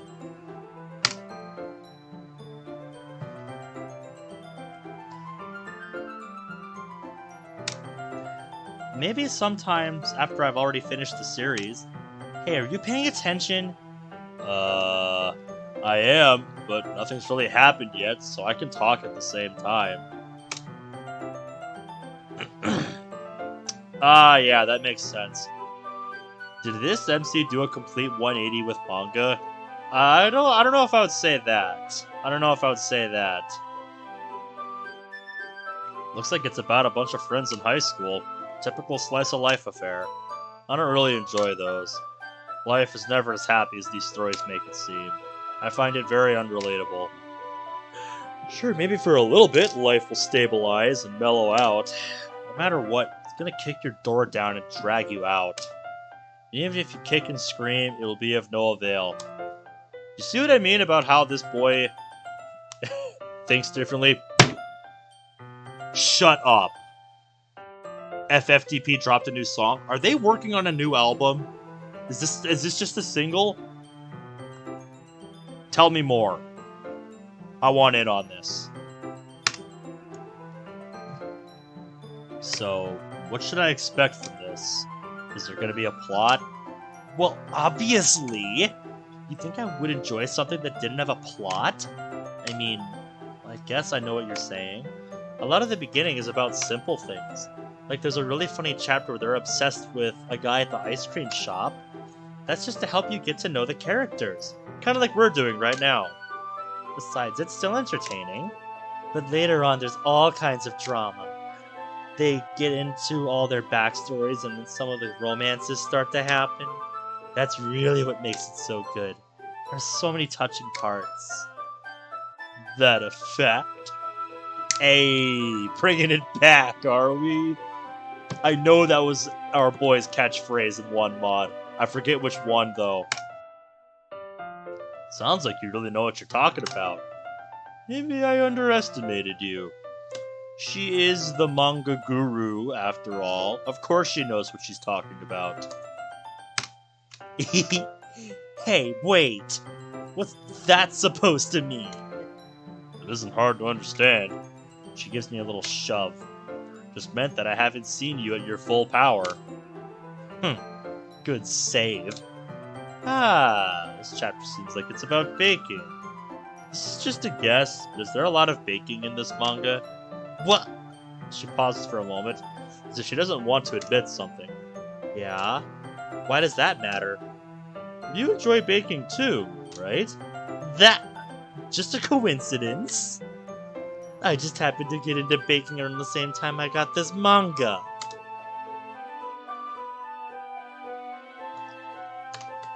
Stop controlling my keyboard, Monica. Like I would ever get into anything because it's in a manga. I would be bad for anyone that impressionable.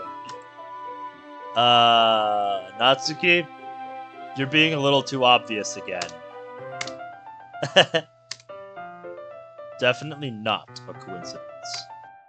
Guess that explains Natsuki's interest in baking. Still, of all the hobbies to pick up from a manga, that's definitely one of the better ones. I'm sure on the album part of the song... I'm not sure on the album part, but the song is titled Hard to See. I'm making a note of that for later. I'm definitely gonna get my earbuds and look that up before I go to work tomorrow. Because... Last time I heard about a single from a new album was Disturbed with Unstoppable, and holy shit, that song rocked my world, dude. So, and I need to get into more FFDP, so this is the perfect excuse to do that. So, dude, I'm there. I'm fucking there. Not to mention, she's really good at it, so judging is fruitless.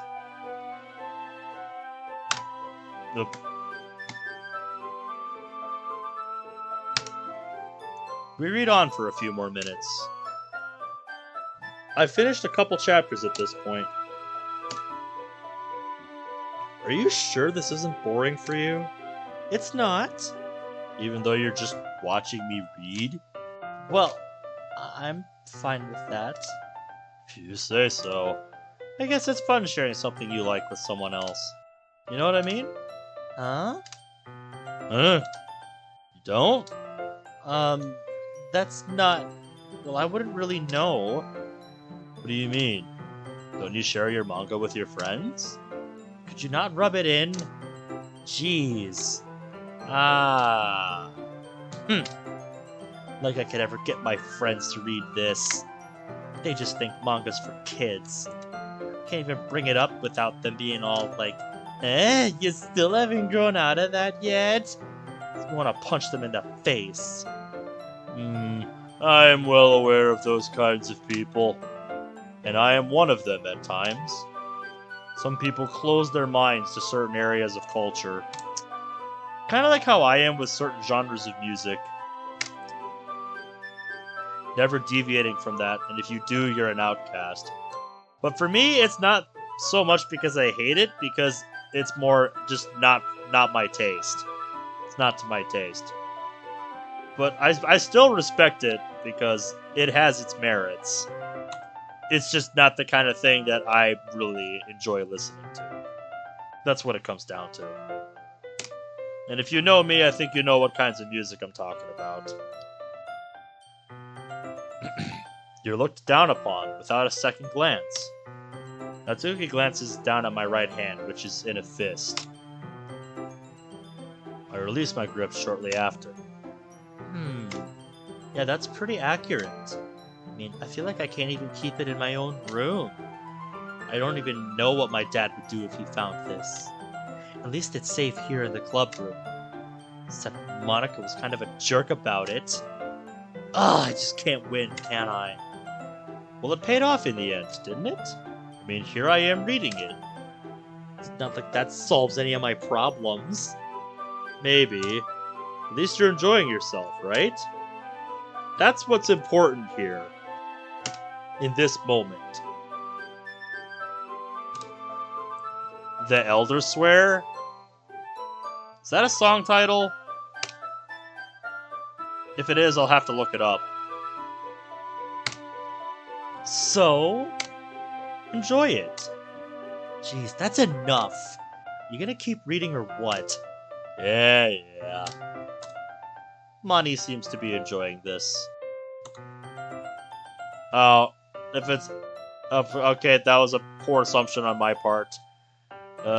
What is it then? I flip the page. Suddenly, Natsuki starts laughing. I totally forgot that happened. She puts her finger on one of the panels. Bang. Look it up after stream.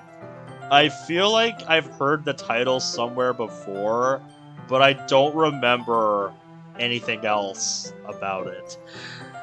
That's how a lot of things get filed into my memory, unfortunately. Minori is my favorite character. You always feel a little bad for her since she's so unlucky. It's especially bad wit. I shouldn't be talking about that yet. Just finish this chapter. Natsuki's voice sparkles with excitement. It's a stark contrast to her usual bossy tone. If she's not used to sharing her favorite manga with her friends, I can understand why. God. It's hard to express in words the feeling you get when connecting with someone like that. Being able to provide that to Natsuki, for whom is a rare experience, the thought makes me smile a little to myself. It feels nice.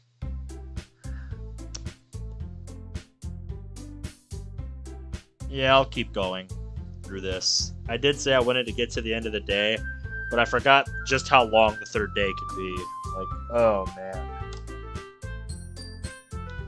I have something extra planned today, so if everyone could come sit at the front of the room. Is this about the festival? Sort of. Do we really have to do something for the festival? It's not like we can put together anything good in just a few days. We'll just end up embarrassing ourselves instead of getting any new members. That's a concern of mine as well. I don't really do well with last-minute preparations. Don't worry so much. We're going to keep it simple, okay? We won't need much more than a few decorations. Sarah's been working on posters, and I've designed some pamphlets we can give out during the event. Okay, that's great and all. That doesn't tell us what we're actually going to be doing for the event. Sorry, I thought you heard about it already. We're going to be performing. Performing? Monica. Yeah, we're gonna have a poetry performance. Each of us are gonna choose a poem to recite during the event. But the cool part is, we're gonna let anyone else come up and recite poems too.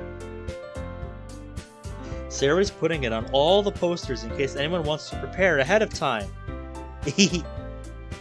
Sarah has been coloring a poster, holds it up for us to see.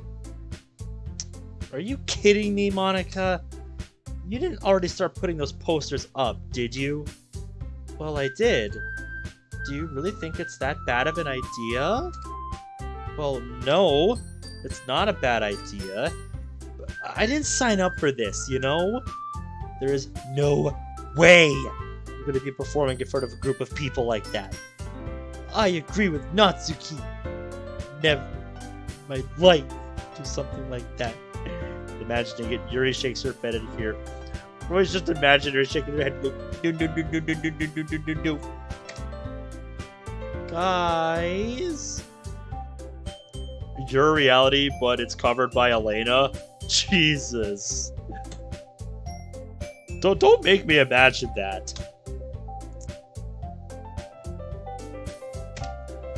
No, Sayori.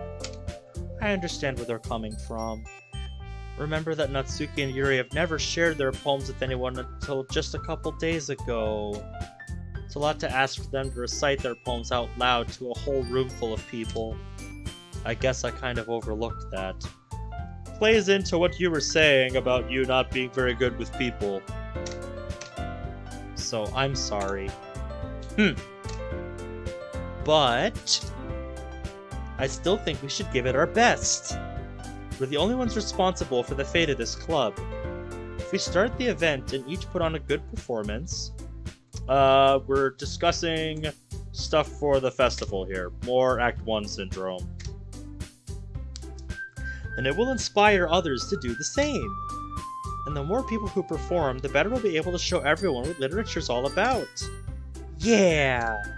It's about expressing your feelings, being intimate with yourself, finding new horizons, and having fun. That's right. And it's those reasons that we're all in this club today. Don't you want to share that with others? To inspire them to find that same feeling that brought you here in the first place? I know you do. I know we all do. And if all it takes is standing in front of the room for 2 minutes and reciting a poem, then I know you can do it.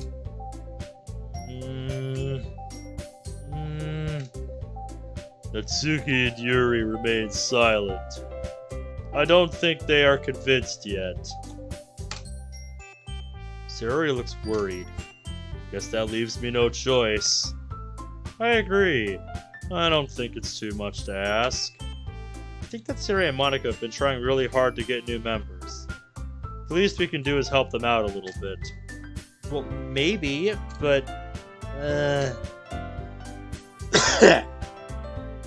Looks like Natsuki doesn't have any arguments left. Oh, okay, fine. Guess I'll just have to get it over with. Yay! Thank you, Natsuki. What about you, Yuri? Yuri dejectedly glances around at everyone else's expectant faces. Guess I don't really have a choice. That's everyone! You're the best, Yuri. This club is seriously going to be the death of me. Oh gosh, you'll be fine, Yuri. But anyway, let's move on to the main event. I want each of you to choose a poem of yours. We're going to practice reciting them in front of each other. No way! Monica, this is too sudden. Well, if you can't recite your poems in front of the club, how do you expect to do it in front of strangers? Oh no. Don't worry. I'll start off to help everyone feel a little more comfortable. Can I go next? Of course. Now let's see. She flips through her notebook to the specific poem she has in mind for herself. She then stands behind the podium. The title of this poem is The Way They Fly. Monica recites her poem. Her clear, confident voice fills the room. More than that, her inflection is pristine. She knows exactly how to apply emotion behind each line she recites, bringing the words to life. Is this something she's done before, or is she simply a natural? Yes. I glance around me. Everyone has their eyes on Monica. Sayori is amazed. Yuri has an intense expression on her face that I don't understand. Finally, Monica finishes the recitation.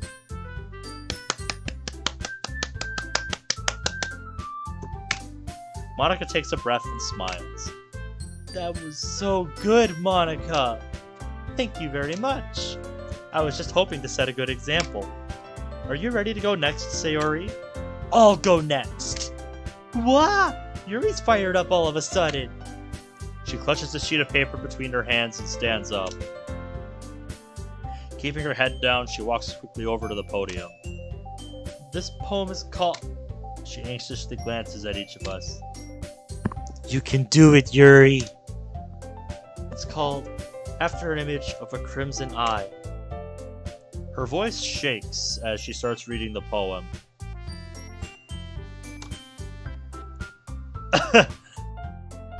I mean, I don't know about Elena, mate, but I know the voice actor for Frank Woods. He accepted a suitable enough payment to record lines for a Black Ops 1 custom map, Kowloon. Ninja, if you're not familiar with Call of Duty Zombies, he's talking about Elena Sageman, the singer of many of the COD Zombies Easter egg songs. AK, also known as the type of music that gave me my appreciation for analyzing lyrics in music.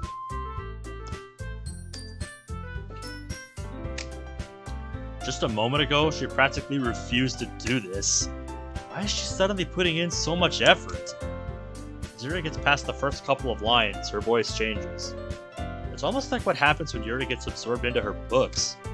Her quivering words transform into the sharp syllables of a fierce and confident woman. Excuse me, goodness. I have an air bubble in me after those Doritos. I am sorry. The poem is full of twists and turns in its structure that she enunciates with perfect timing. This must be a rare glimpse of the whirling fire Yuri keeps concealed inside her head. Suddenly, she's finished. Everyone is stunned. So stunned they forgot to applaud. Yeah, I can tell, Bradley. The way you got me fired up about it last night. I'm glad you're enjoying it. I should put it on my wish list before I go to sleep tonight, so I can catch it if it goes on sale. Oh, dude. If I do end up picking it up, you've got to share that with me. Because I want to do the same thing with Killing Floor 2 when I eventually install that on my computer. And I want to do the same thing with Payday, because it sounds like a game that is perfect for that kind of thing. Yuri snaps back into reality and glances around her as if she bewildered even herself. It's up to me to save this situation. I'm the first to start applauding. We give Yuri the recognition she deserves. Not that we didn't want to applaud for her. We were caught so off guard that we must have forgot. As we applaud, Yuri holds the poem to her chest and rushes back to her seat. Yuri, that was really good. Thank you for sharing. You did good, Yuri. You did good. Looks like Yuri's down for the count. God. I feel like if I go much further, I'm gonna regret it tomorrow, so... This is kind of an awkward spot to stop, but... I think I'm gonna call it here. Getting back into this has reminded me why I typically have been spacing them out more. Ugh, okay. I think that's where we're gonna call the first episode here. So now I understand what that Reddit commenter was talking about with quote-unquote egregious Act 1 syndrome.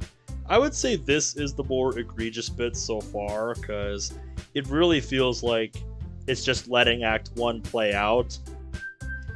Which, on some level, I respect, paying homage to this game's roots and where this mod stems from.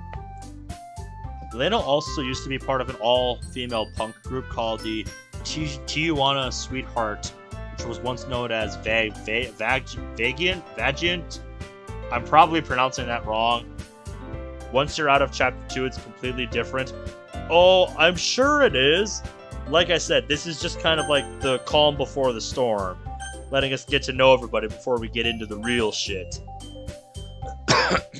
And I appreciate that. Trust me. Bradley, I know it's going somewhere with it. We just gotta get through it. Trust me, I have played mods that get better once you get past all the Act 1 syndrome.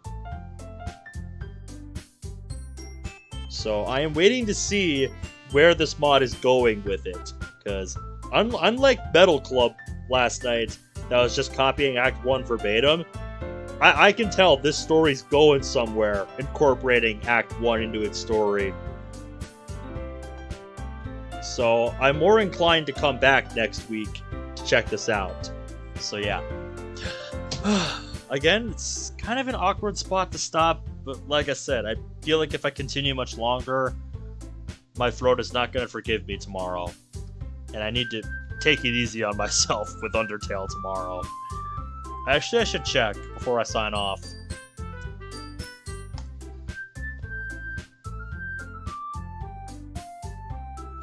Yep, still at 27 votes. Undertale is still massively in the lead, so...